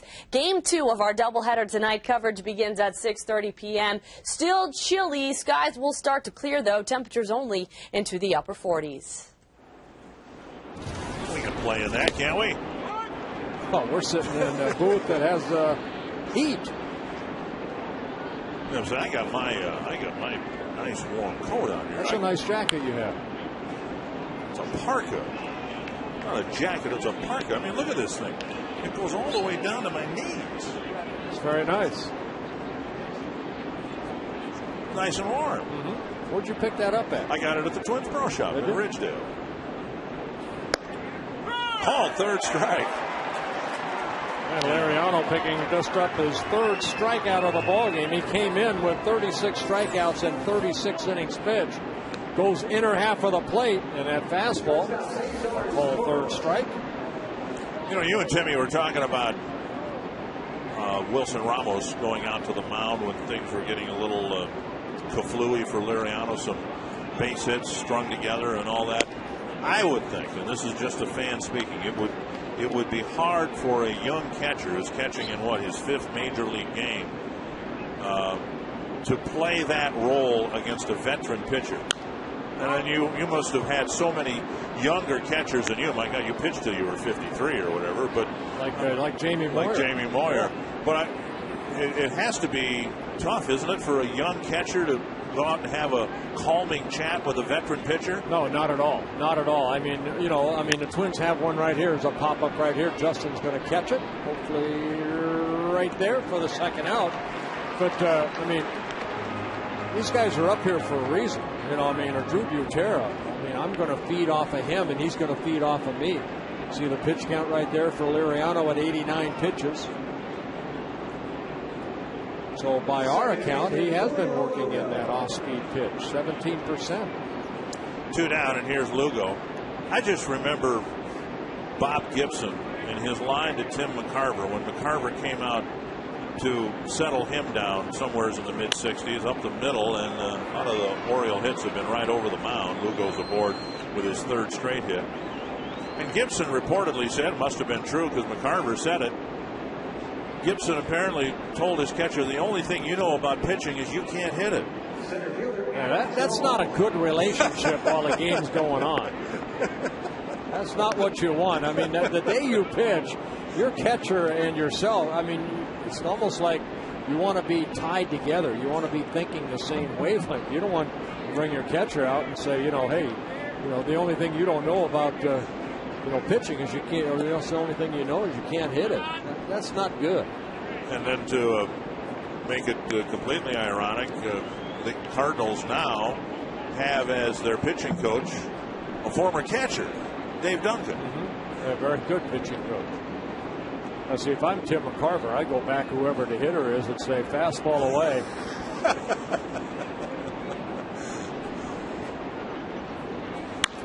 Into the right field corner and twisting foul, 1-1.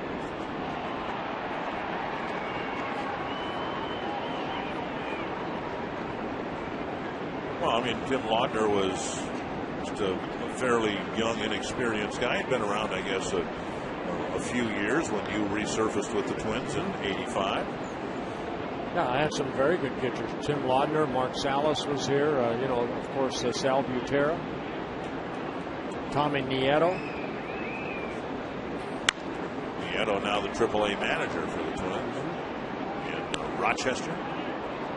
Yeah, for a pitcher and a catcher, you want that day to be almost like your brothers. There's no fighting.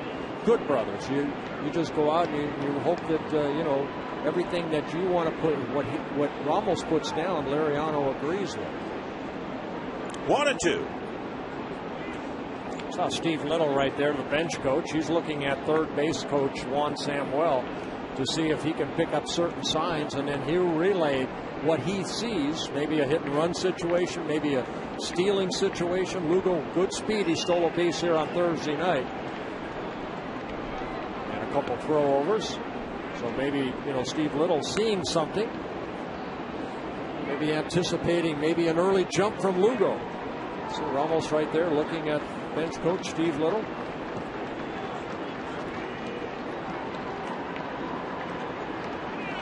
Started towards second, stopped, and here's a pop-up left side of the infield. Punto on the grass makes the catch. A scoreless sixth. Liriano with 94 pitches thrown, trailing by a couple of runs.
Sixth inning of the Coors Light freeze game. Well, I mentioned before, I never got upset at an outfielder trying to make a diving catch, but Markakis right there trying to stop that ball. The ball jumping over the glove of Markakis, and Orlando Hudson with a triple, his first of the year. A frost-brewed Coors Light freeze can. We'll see if the Twins can get done here. Bottom of the sixth with the middle of the lineup. Thome takes a strike and now a ball.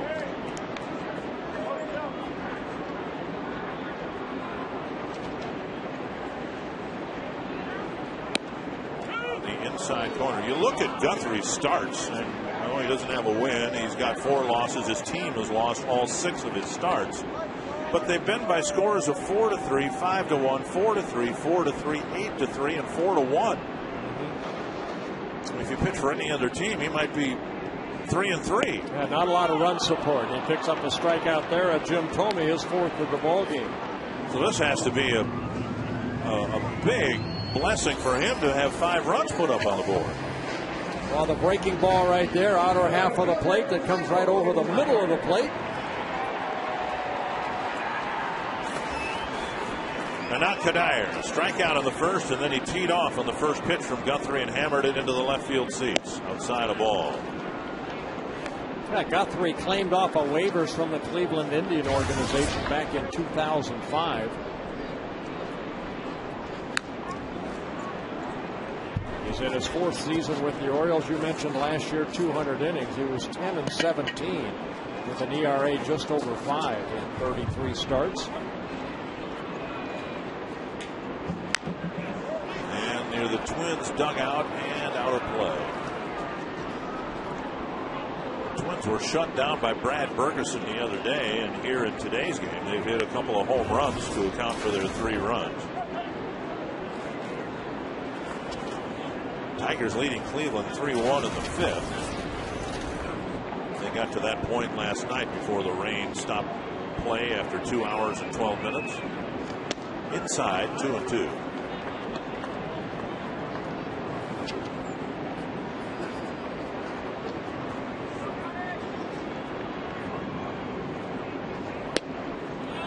Close pitch taken for ball 3. Kubel on deck. Yeah, a little more about Guthrie, 31 years old. He was the Indians' #1 pick out of Stanford University back in 2002. A long way, but it's very foul. Over by the retired numbers.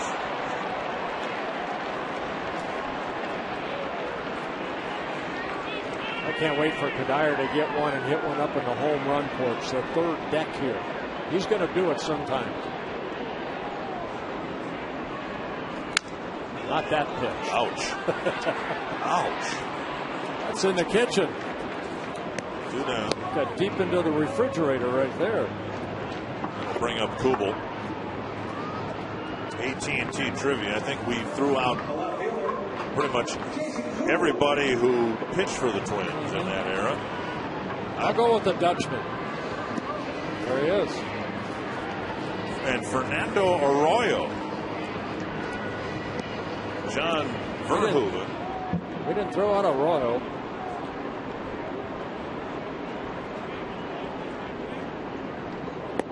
Kubel takes down and in a ball. So we're 1 for 1. And wait technically, but we got an answer right on a Saturday, so I think tonight's is automatic. We get a free pass. There's another ground ball off the bat of Kubel. He's 0 for 3. And a 1-2-3-6 for Jeremy Guthrie.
Up a pair. Well, Justin Morneau got the Twins on the board in the first inning. A 2-run home run. But with bases loaded, Markakis driving in a couple runs. And then right there, and then Michael Kadire, a home run. His 5th of the year, all here at Target Field. 6 innings for Francisco Liriano, 5 earned runs, 10 hits, and now he will yield to Alex Burnett. Yeah, a couple hiccups for Liriano here this afternoon in the 3rd and 4th inning, where he gave up 9 of the 10 hits and all 5 runs. Alex Burnett coming out of the bullpen, his 9th appearance. 12 innings so far, 14 strikeouts with 8 walks. You know, looking at Liriano's 6 innings, Bert, maybe a lesson in how good things can happen if you put the ball in play. He only had, what, 3 strikeouts? Yes. And the Orioles, some of the hits weren't well hit at all, but little flares into the outfield, a ball that hit a base, and some bleeders up the middle, but they put the ball in play and strung some things together. Yeah, you need a little luck if you're the Orioles, and I think they had some luck against Liriano. They weren't hit real hard, but they were just hit in the right spots. Markakis will lead off the 7th against Burnett. Down and away, ball 1.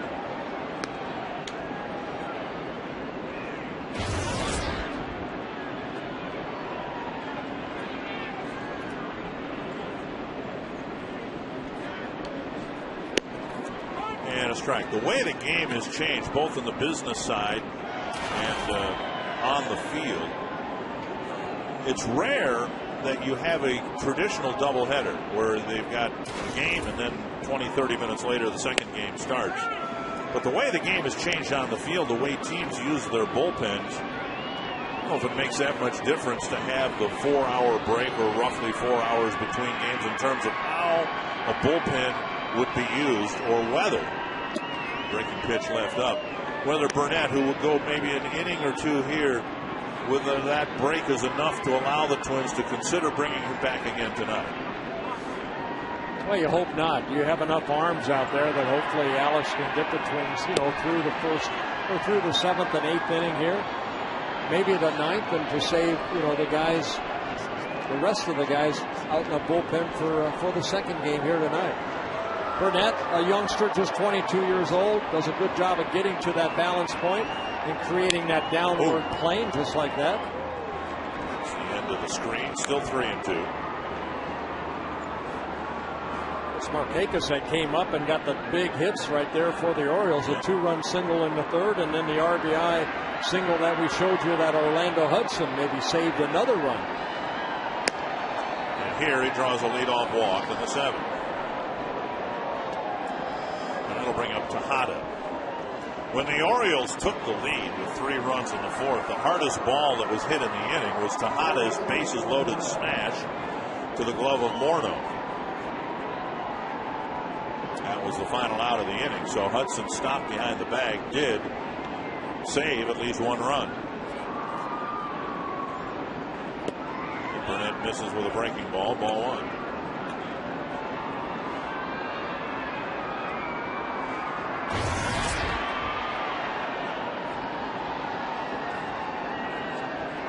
Tejada trying to get used to a new position. Had never played third base before, and now he's the Oriole everyday third baseman.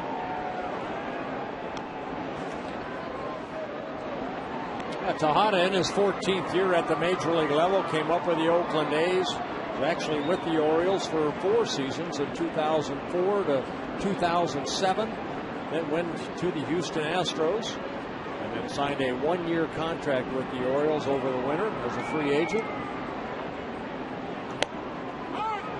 1-1. They say in Baltimore, it's his attitude that he's really come over and he's really played hard. See the straight over-the-top fastball. Great location down in the strike zone for Burnett. Going back to spring training, showing up early to take ground balls at third, work on the footwork and all the plays that a third baseman needs to master. Runner goes, and the pitch fouled into the glove of Ramos. At least it sounded like a foul ball. And Markakis will retreat to first. Yeah, Tejada kind of hitting his chest. My fault right there because Markakis had a pretty good jump. I don't know if it was a hit and run, but Tejada kind of slashed at that ball. Might have tried to swing and miss at the last second, but got a piece of it just to try to maybe upset the catcher. Orioles don't run a lot. They have 7 stolen bases. They've been caught 8 times. Markakis 0 for 1 as a base stealer this year. Markakis stays put, and Tejada takes ball 2.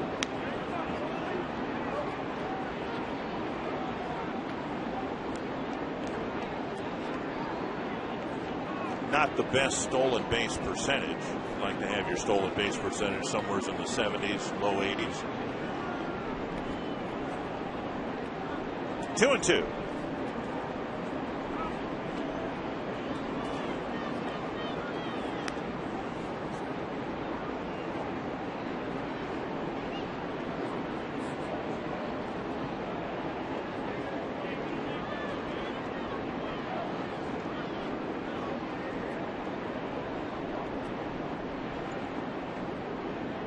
Markakis goes up and in, and no throw from Ramos. A stolen base from Markakis, and Burnett in danger of walking the first 2 batters here. Hey, he got a pretty good jump right there, and then Ramos, I think, had a little trouble getting that ball into his right hand, and Markakis steals his first base of the year in 2 attempts.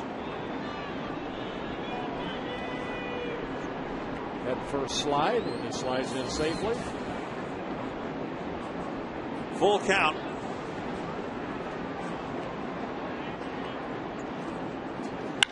Bouncer to short. Harris over to Morneau, and Markakis frozen in second base, 1 down. If you don't have a Minnesota Twins Reward MasterCard right now, the perfect time to sign up for one. Sign up now and earn a huge signing bonus to earn points towards $25 reward certificates. And to sign up today, call 800-33-TWINS. Here's Ty Wigginton, 0 for 3.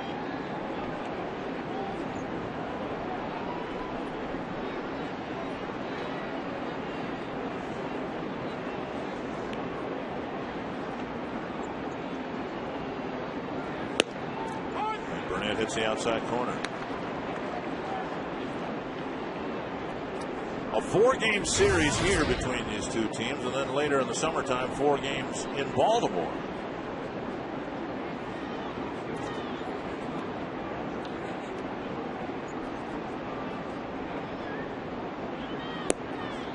You know, and that's one of the considerations yesterday when we were talking about postponing the game and the need to get the game played, because this is Baltimore's only trip here. If it were Detroit, say, earlier in the homestand, well, they come back 2 more times. Right. And that's not the case with the Orioles, so that's why we have the split doubleheader. Well, that's what's happening in Cleveland. They're playing only 1 game because they'll make it up later throughout the year. The game they lost yesterday. Again, how'd you like to be Grady Sizemore? No home runs all year long. He cranks one out on the first pitch. Then the game is stopped. 7-6 the score in the 5th inning. And so all the stats are wiped out. He still is looking for his first home run. Remember Boston last year? We'd make only 1 trip to Boston last year. We got rained out the first day, and then we had to play the doubleheader. Yeah. And the first game was rained out. Remember? I mean, it was shortened, and then they started game 2. That's to the right field corner in trouble. Kadayer's not going to be able to get it. Markakis rounds third. He's going to come home. And Wigginton drives a double to the right field corner, and it's 6-3. They could tell right off the bat that ball was going to slice into the corner. Kadayer playing him about even up. And Wigginton taking this pitch the other way. A breaking ball just left up. And that inside out swing creates a lot of spin on that ball. So Wigginton picking up his 20th RBI of the year on his 5th double. There's Matt Wieters, hooked a double into the left field corner with 1 out in the 4th, and then a walk and 4 more singles followed. And the Orioles took a lead they don't seem to want to give back. Smothered by Ramos, ball 1.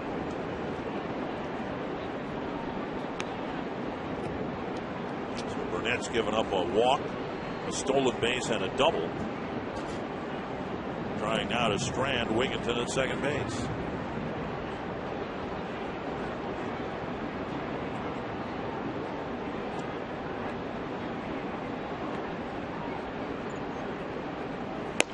Right down the heart of the plate.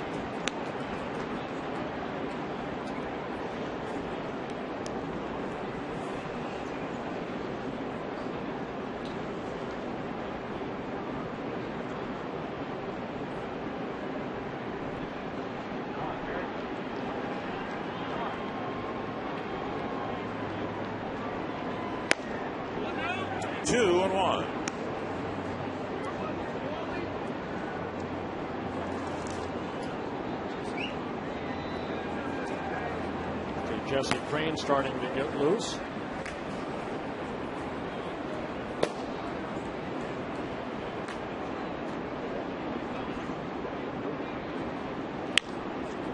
Two and two.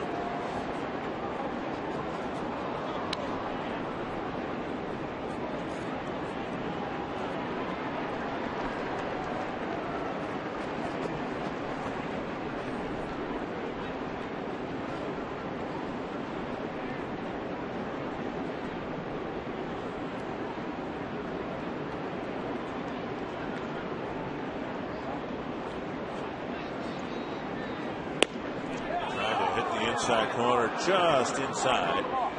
And it's another full count. 3-2 count so far for Burnett. Should be 4.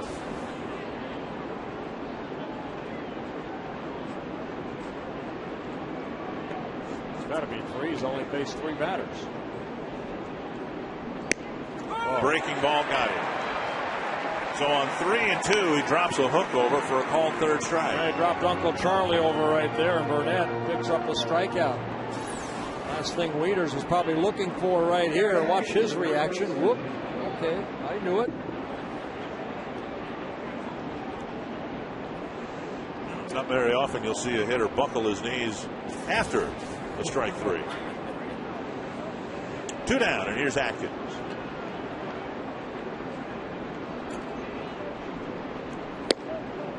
The outside corner strike. Atkins 0 for 3. Has to play at first base for the Orioles. Yeah, Atkins kind of lost his job in Colorado to Ian Stewart. Made him expendable.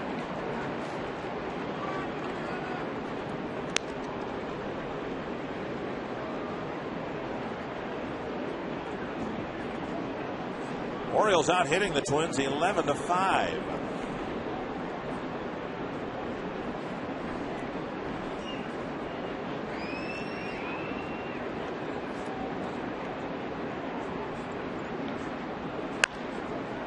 Breaking ball rolled to short. Harris to Morneau, and the inning ends. One more run for the Orioles after the leadoff walk.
McDonald's, I'm loving it.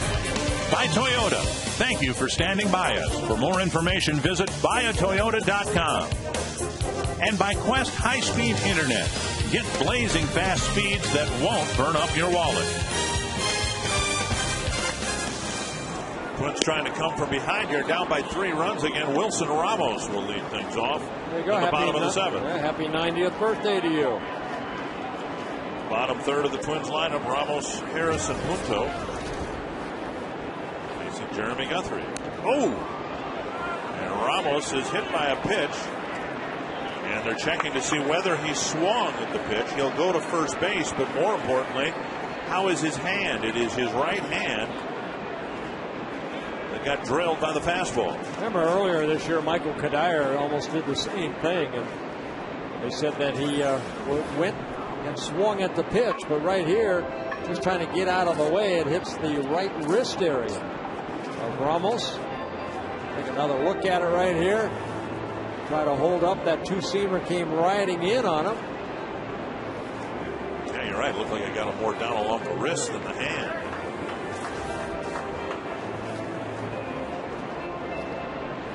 It looks like he's going to be okay and be able to stay in the game. You imagine Drew Butero would catch the nightcap here.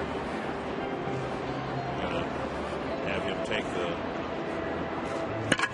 equipment off, rotate that right wrist. He'll stay in the game and take over at first. And now Twins will try to build an inning here with the leadoff man on. That was one of their problems the other night. They could not get their leadoff man on in any of the 9 innings. And here, the only time they've gotten the leadoff man on was when Kadire hit the leadoff home run.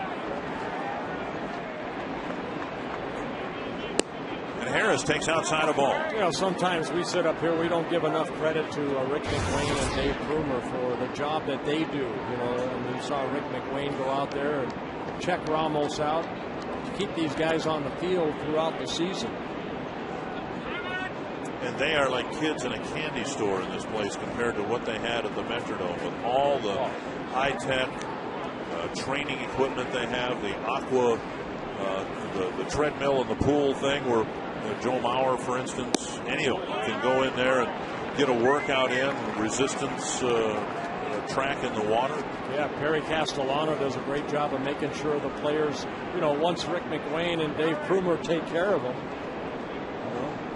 Will Ullman got lights out for the Orioles. And now 3-0 to Harris. So Guthrie perhaps showing some signs of tiring. Over 100 pitches. He's hit a guy. He's fallen behind the number 8 hitter. Now 3-0. Yeah, Harris has to take a pitch right here. Make him throw a strike. And he does. Punto will follow, then the top of the order.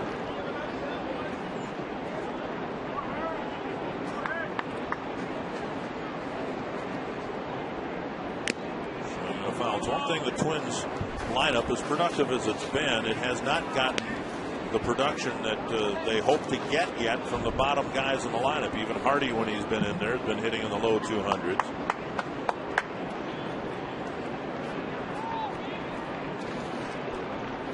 Popped up. And Harris trots to first. Tejada with the catch, 1 away. Time for the Quest high-speed pitch, brought to you by Quest high-speed internet. Well, Liriano was clocked at high as 94 and Guthrie at 92. Liriano checked out of the game after 6 innings, 5 earned runs. Here's Punto, 1 for 2. The thing is, those are high numbers for Liriano. Here are the Twins, one of the more productive lineups in either league. And so far, in more than a game and a half, they've got just 3 runs on 2 home runs. See what Punto can get done here. On the outside corner, 1-1.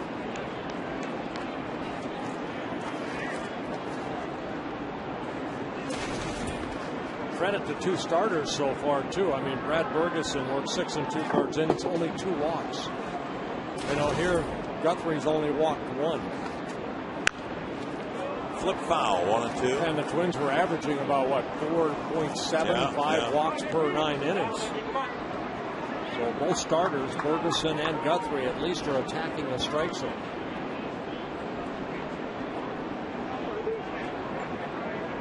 .108 pitches for Guthrie. Had 116 pitches in his last start against the Yankees in 7 innings.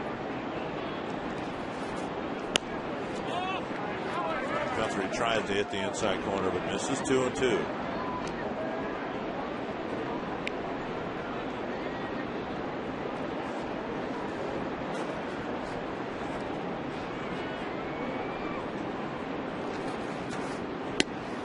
Paul, third strike, 2 down.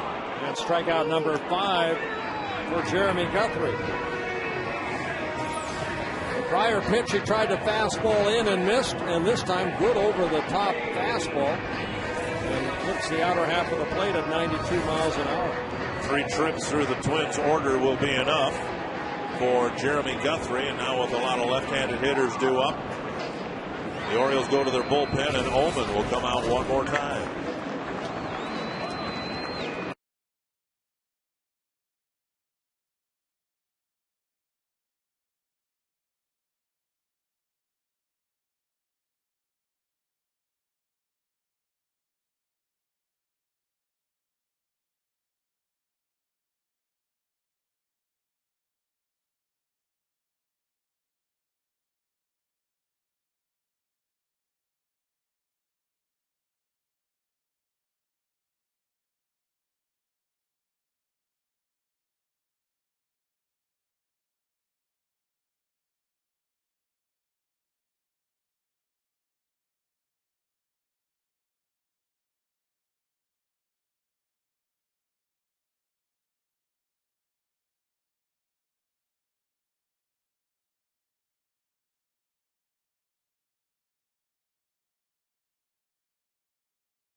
threatening to win the first 2 games of this series. Yes, hopefully the Twins can come back and find a way to score some runs.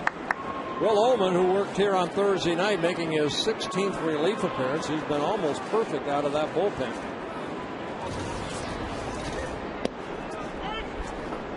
First pitch, a breaking ball over the outside corner. Strike 1 to Span. It was 0 for 3. Hit 1 ball hard in the second inning. Hit a liner to Markakis to end the inning.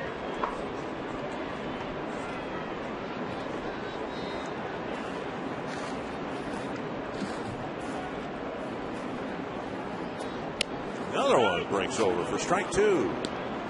Here on Thursday night, Ullman came in at a 7th inning, faced Justin Morneau, walked him, but then he struck out Jim Thome to end the inning.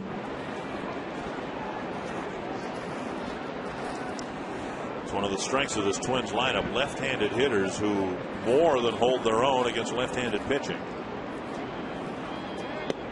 That one off the plate, 3 straight curves to Span, and it's 1-2. Dave Tremblay saying a week or so ago, 2 weeks ago, I guess, he didn't have a setup guy. He didn't have a closer. He wanted guys to step up and claim those jobs, and Ullman certainly doing his part. Another curve that misses. Yeah, Ullman has some major league experience with the Cubs, the Braves, the Dodgers last year. And in his first season with the Orioles, he went through the Tommy John surgery in 2002, had the left elbow surgery in 2003. So he's had a couple surgeries on that arm. And I can see why. Nothing but breaking balls. He can't throw a fastball. Well, we'll see what he throws Span here now with a full count. See where all the breaking balls are. That one down and away. If Span reaches, Hudson will have a chance with 2 outs in the inning.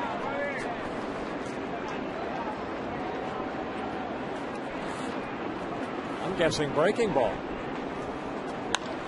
Dribble to the right side. And Lugo flips. Twins are done in the 7th. It's still 6-3 Baltimore. Who do you think he is? Sparky Lyle or somebody?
By circle. Well, the other night, the star of the show, as the Twins were shut out 2-0, was the Kestrel, the Target Field American Kestrel, who has been sitting on the foul pole down the right field line all year long, at least in the evening. And there wasn't much else to talk about. Now, he's not there now. I have no idea where he is. But tonight, he will be there. I have every confidence that he'll be there. And if you'd like to name the Target Field Kestrel, text us your suggestions to short code 234-234. We need to name the creature. How about Poley? Poley? Poley, sitting on the pole. Well, somebody texted or emailed or did something, and I kind of like the name Kirby. Kirby the Kestrel, and you know, out of respect to Mr. Puckett. Popped out right field. Some swallows out there, but no Kestrel. I hadn't even heard of a Kestrel. And here are some Kestrel facts. It is a falcon. How about that? It's the smallest falcon in North America. We've seen it eat moths. Yeah. Well, it almost sounds like it hunts from an elevated perch. Maybe I've got falcon in me. I eat all those things. Sound is a killy, killy, killy in rapid succession. Average speed 24 miles per hour, at least 1 mile per hour faster than a moth. We saw that the other day. It's almost like kitty, kitty, kitty. It's like killy, killy, killy. One down, here's Asturis. Now be honest, have you ever heard of a Kestrel before? No. I thought it was a hawk, a form of a hawk. But it's a falcon. It's a falcon. I thought that was only a car. You are old, aren't you? They haven't made a Ford Falcon in 45 years. 2 and 1. How about a Rambler? We had a Rambler growing up. Did you? Did it have the... All 9 of us used to fit in there. I don't know how. Did it have the push-button transmission? Because a friend of mine had a Rambler with a push-button transmission. All I know is when we got older, my dad made 4 of us push just to get the darn thing going. And a walk putting Asturis aboard. A friend of mine had one of those Ramblers, and I hit a button to change the radio station, and I think I ruined his transmission. Sunday and every Sunday, it's a Blue Bunny Kids Day. Kids Day tickets are sold out for tomorrow's game, but kids, don't forget that there are pregame autographs featuring Twins players, and following the game, kids can run the bases at Target Field. For details about Blue Bunny Kids Day, call 800-33-TWINS. Asturis has reached 3 times. The leadoff hitter, Lugo, has 3 hits. Yeah, keep an eye on Asturis. He's got good speed, too. And quicker speed than Markakis, who stole a base in the 7th inning off of Burnett. Well, for Dave Tremblay, who's been starving for production out of the leadoff spot, has to be thrilled with what Lugo's given him here today with 3 straight hits, including an RBI single in the 4th. There he goes, and the pitch inside. Ramos' throw, not in time. Lugo nearly hit by the pitch, and Ramos still delivered a pretty good throw that made it close at second base. On a breaking ball, too, so Asturis picking up his 2nd stolen base in 4 attempts. Again, got a pretty good jump. And you can see with that breaking ball inside, it took a while for Ramos to get that ball to second base, but good, strong throw. So Asturis with 1 out, he steals the base, gets in the scoring position. 1-1 to Lugo. This is right center field. Span coming in, makes a nice running catch for out number 2.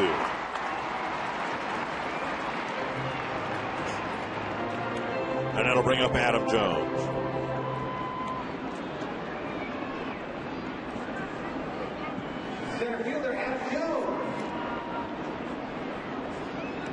Jones 1 for 4. Burnett trying to wrap up his 2nd inning of relief, charged with a run in the 7th after issuing a leadoff walk. Wigginton doubled in a run. 3-3 Detroit Cleveland, top of the 7th inning at Progressive Field.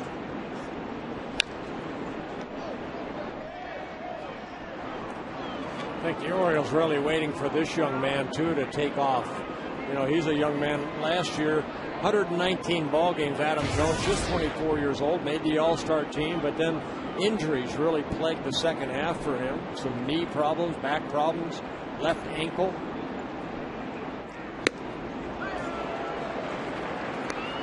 Two strikes. High fastball right there. You did say he is strikeout prone.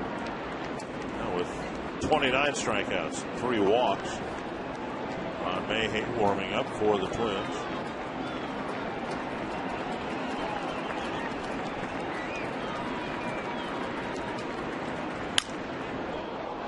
Splintered bat sails over the seating section. A base hit drops into right field, and the Orioles get another base hit, another run. And thankfully, the bat didn't hit a fan. Snapped off at the handle. And the 2 walks that Burnett issued have both come back to haunt him and the Twins. Yeah, 0-2 pitch right there, and Jones just shattering his bat. Hit it into right field for an RBI single. 4-run lead for the Orioles and a pitching change for the Twins.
They've gotten 7 of them here this afternoon against the Twins.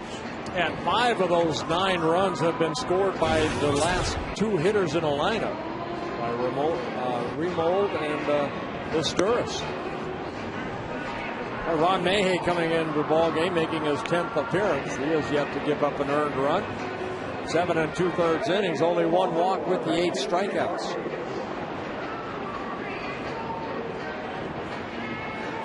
So Mahey trying to get Markakis and keep this game within reach. It's already a 4-run lead for the Orioles.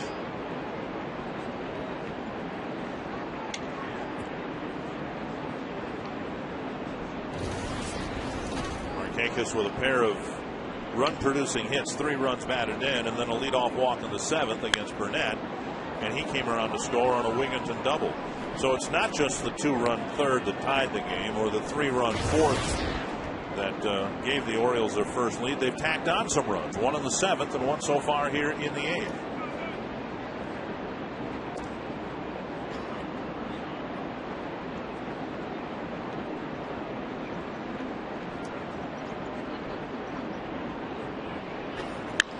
That's pumped to left center field. Span is there to make the catch. And in the inning, 1 more for the Orioles, and the Twins are down by 4.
It's a cold day, but a good day here at Target Field, and we invite you to stay tuned to Quest Twins Live, featuring the Toyota post-game wrap. We'll talk about being frank. Francisco Liriano's outing today. He does go 6 innings, but unfortunately, he surrendered 5 runs. Our instructionals on the fly ball with Tim Laudner and Bert Blyleven, particularly the foul ball, fly ball. And plus, we'll get reaction from that man, Ron Gardenhire, manager of the Minnesota Twins, all for 30 minutes on Quest Twins Live following the final pitch. Dick Kramer. Thank you, Robbie. Twins fans have not had much to cheer about here in this series, and now they're cheering on their own with Hudson leading off the 8th. And he takes ball 1. Twins were shut out here on Thursday. They had a brief 2-0 lead here this afternoon, but they're in danger of losing the first 2 games of this 4-game series. Lifted foul, out of play, 1-1.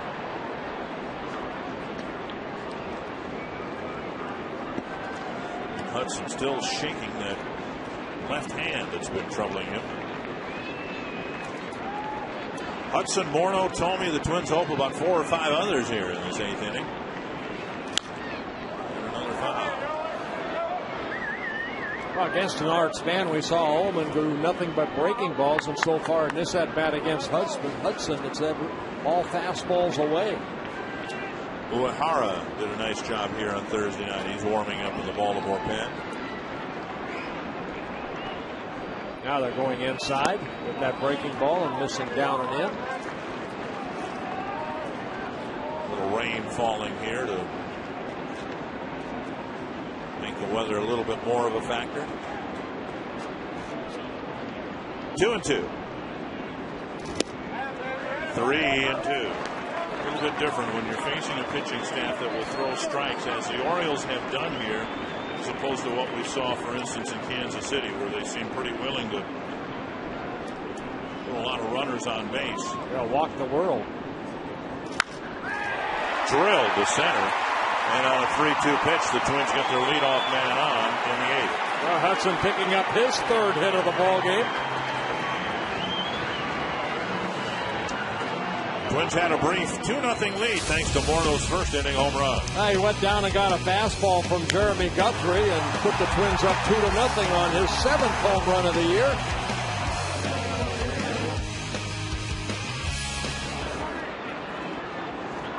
So Morneau with the home run, his first Target Field home run.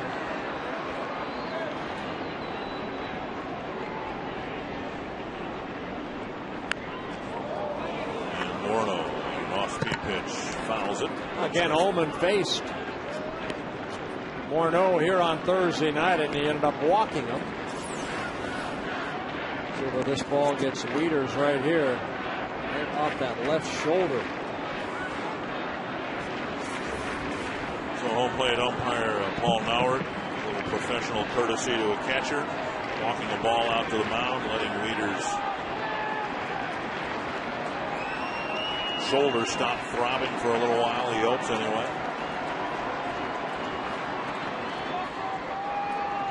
1 strike to Morneau.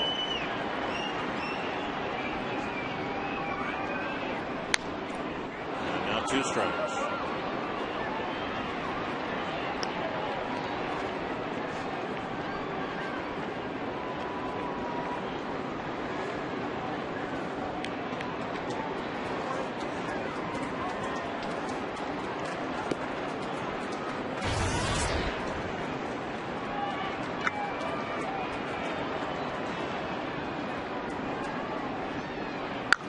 Popped up behind third. And now in foul ground, Tejada with the catch. Ooh, that ball nearly popped out of the mitt. 1 down. Tonight, Kevin Millwood, who has never beaten the Twins, will face Scott Baker. Yeah, 0 for 7 in his career and 12 starts against the Twins. It's not that he hasn't pitched some good ball games. I know, remember, he lost 1-0 to Johan Santana, but he's having a tough luck again this year in his first year with the Orioles. 0-3, but a good ERA against Scott Baker, making his 7th start. When you look at his ERA, it's almost half of what Scott Baker's is. Here's Thome. Walk, a strikeout, and a ground ball. Strike on the outside corner. An old saying in baseball, it's not how you pitch, it's when you pitch at times. Getting coming down a little harder here.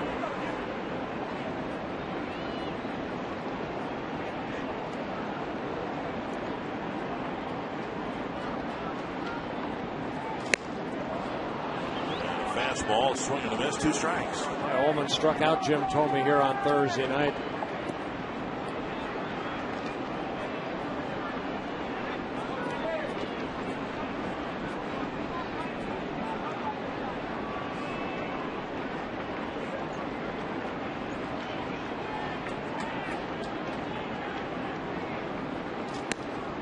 One and 2. And the Twins have had a tough time getting their leadoff guys on. And Ramos was hit by a pitch in the 7th. He never budged from there. Now Hudson with a sharp single to start the 8th. He's still at first base.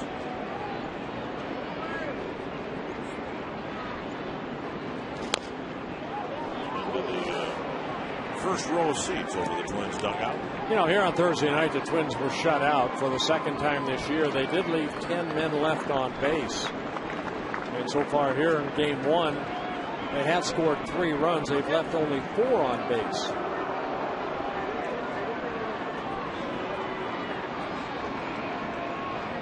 One and 2 to Thome.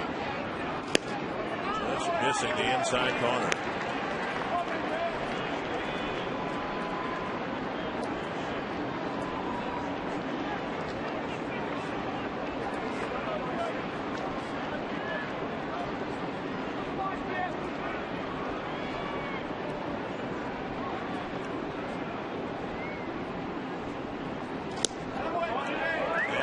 Full count. So Ullman ran the count full to Hudson, and before giving up a line drive base hit, he had Thome behind in the count, but now he's filled the count to him too.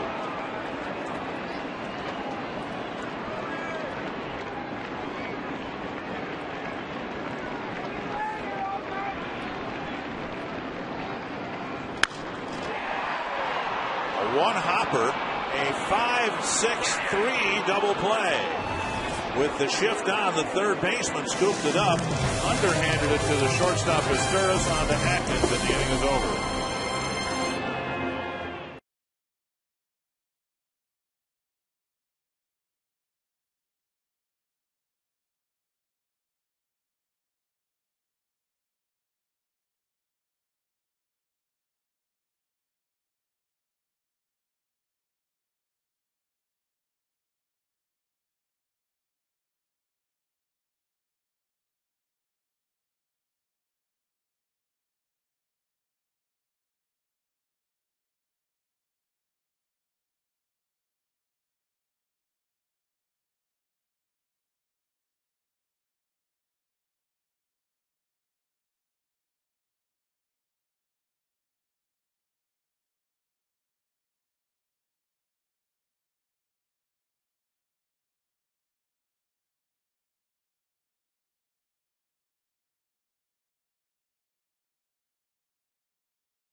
It started out as a Twins ball game with Morneau hitting a first inning home run, but then the Orioles scored 5 runs against Francisco Liriano and have a 4-run lead. Yeah, Liriano just had a tough 3rd and 4th inning, gave up 2 in the 3rd and 3 in the 4th. And then the Orioles batted a run in the 7th and the 8th. Ron Mahey retired the last batter, Mark Kakis, to end the 8th. Will start here the 9th. Tejada 0 for 4. He'll lead off the 9th against Ron Mahey. Ball 1.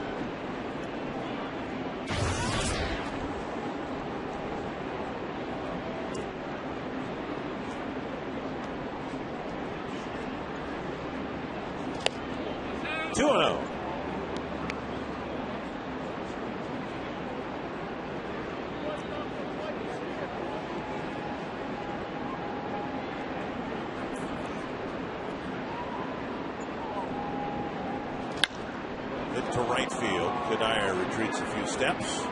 Just short of the warning track. Hauls it in, 1 down. And that'll bring up Ty Wigginton. Wigginton got a big RBI double for the Orioles in the 7th inning. Liriano had the hiccup, speed bump, whatever you want to call it, 3rd and 4th inning. Then he got through the 5th, got through the 6th. Alex Burnett walked the leadoff hitter, and Wigginton sliced a double into the right field corner. And those add-on runs are really costly. Twins were down just 5-3 at the time. And now it's 7-3.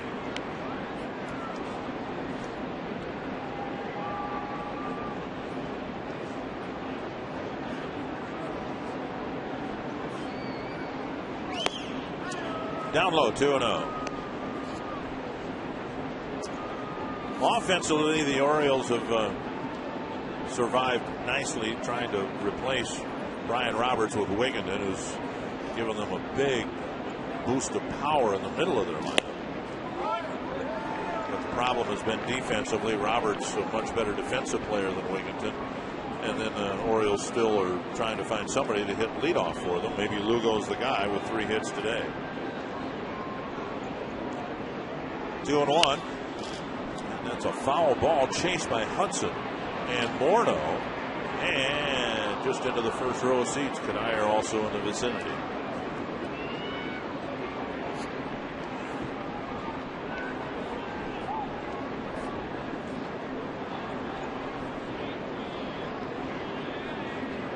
What you want to do right here is what Mayhay is doing. Kind of check around. Those guys had to go a long way for that. Make sure they get back to the position and then just kind of take a little extra time on that pitching rubber.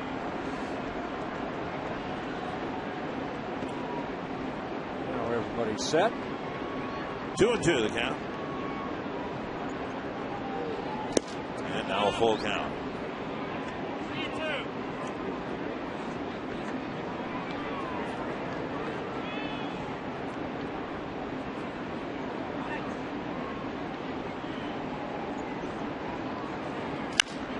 Center. And Span is there, out number 2. Not velocity as much as location. Yeah, I mean, the ball was, I mean, that's not a bad pitch right there. That's Markakis's 2-run single.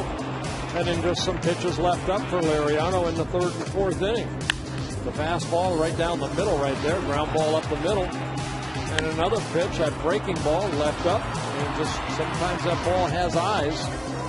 And Liriano worked 6 innings. He did give up 10 hits, 5 runs all earned with a walk and 3 strikeouts. Ball 1 to Matt Wieters, who got that double down the left field line against Liriano.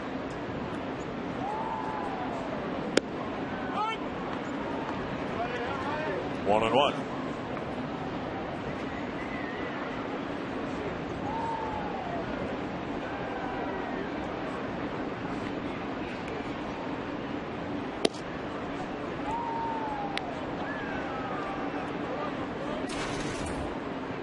Jose Maharis, who the Twins expected to be pitching out of the bullpen, has the elbow issue.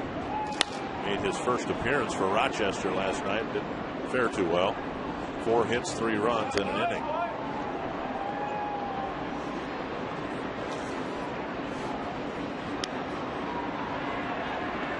Well, I hope it was worth the effort. She got it. Just about dove for that foul ball. 2-2. And Mayhay strikes out Wieters to end the 9th inning. Target Field has not seen the home team stage a big comeback in the bottom of the 9th. Maybe today's the day.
Nick Markakis. Yeah, Markakis, a 2-run single in that 2-run third inning, and then added another RBI with that infield RBI base hit that Hudson knocked down in the fourth.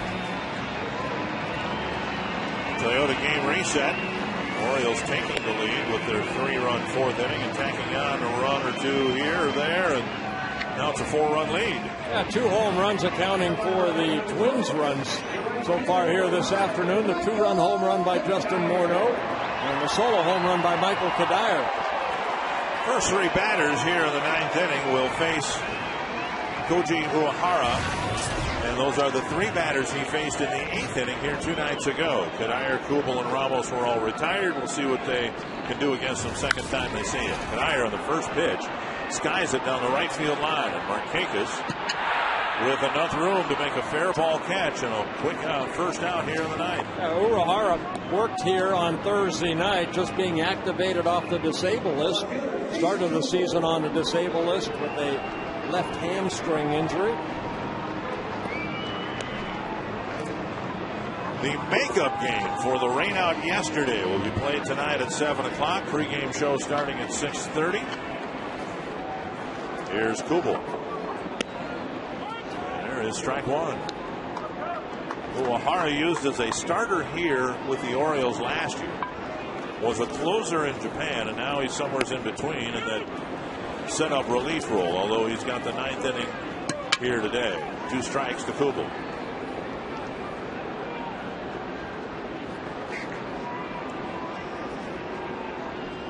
1-2.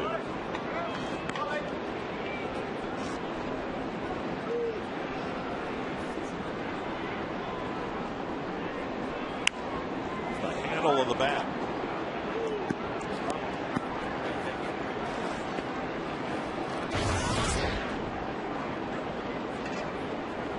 Average down to 200 for Kubel. Last year he hit 300 for the Twins.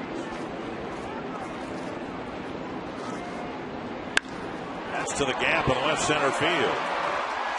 A sharp hit for Kubel with 1 out here in the 9th.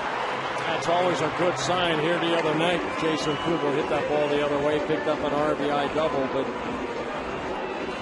always a good sign when Kubel get that swing going. A lot of hitters, when they're going through a little bit of a tough time, will always say, well, you know, I got to wait back a little bit longer, hit the ball up the middle or the other way. Here's Ramos. Gets it up high a little bit. Ball 1. Ramos with a ground ball in the 3rd, a pop up to first. He was hit by a pitch in the right wrist, leading off the 7th.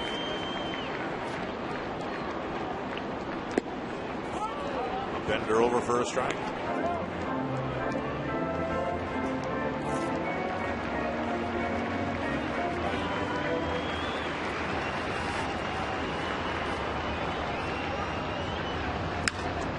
High to left field. And Reimold is there for the catch. Out number 2. And last hope for the Twins, Brendan Harris.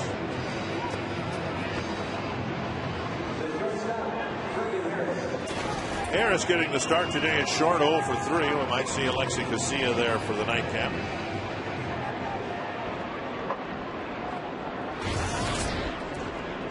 It truly is a nightcap with the game starting after 7 o'clock. The split doubleheaders, which are commonplace now in baseball.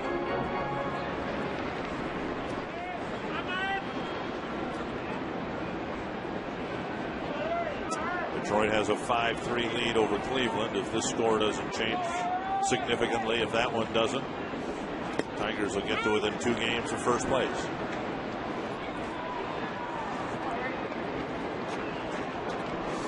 Delvin Young in the on-deck circle, hoping to have a chance.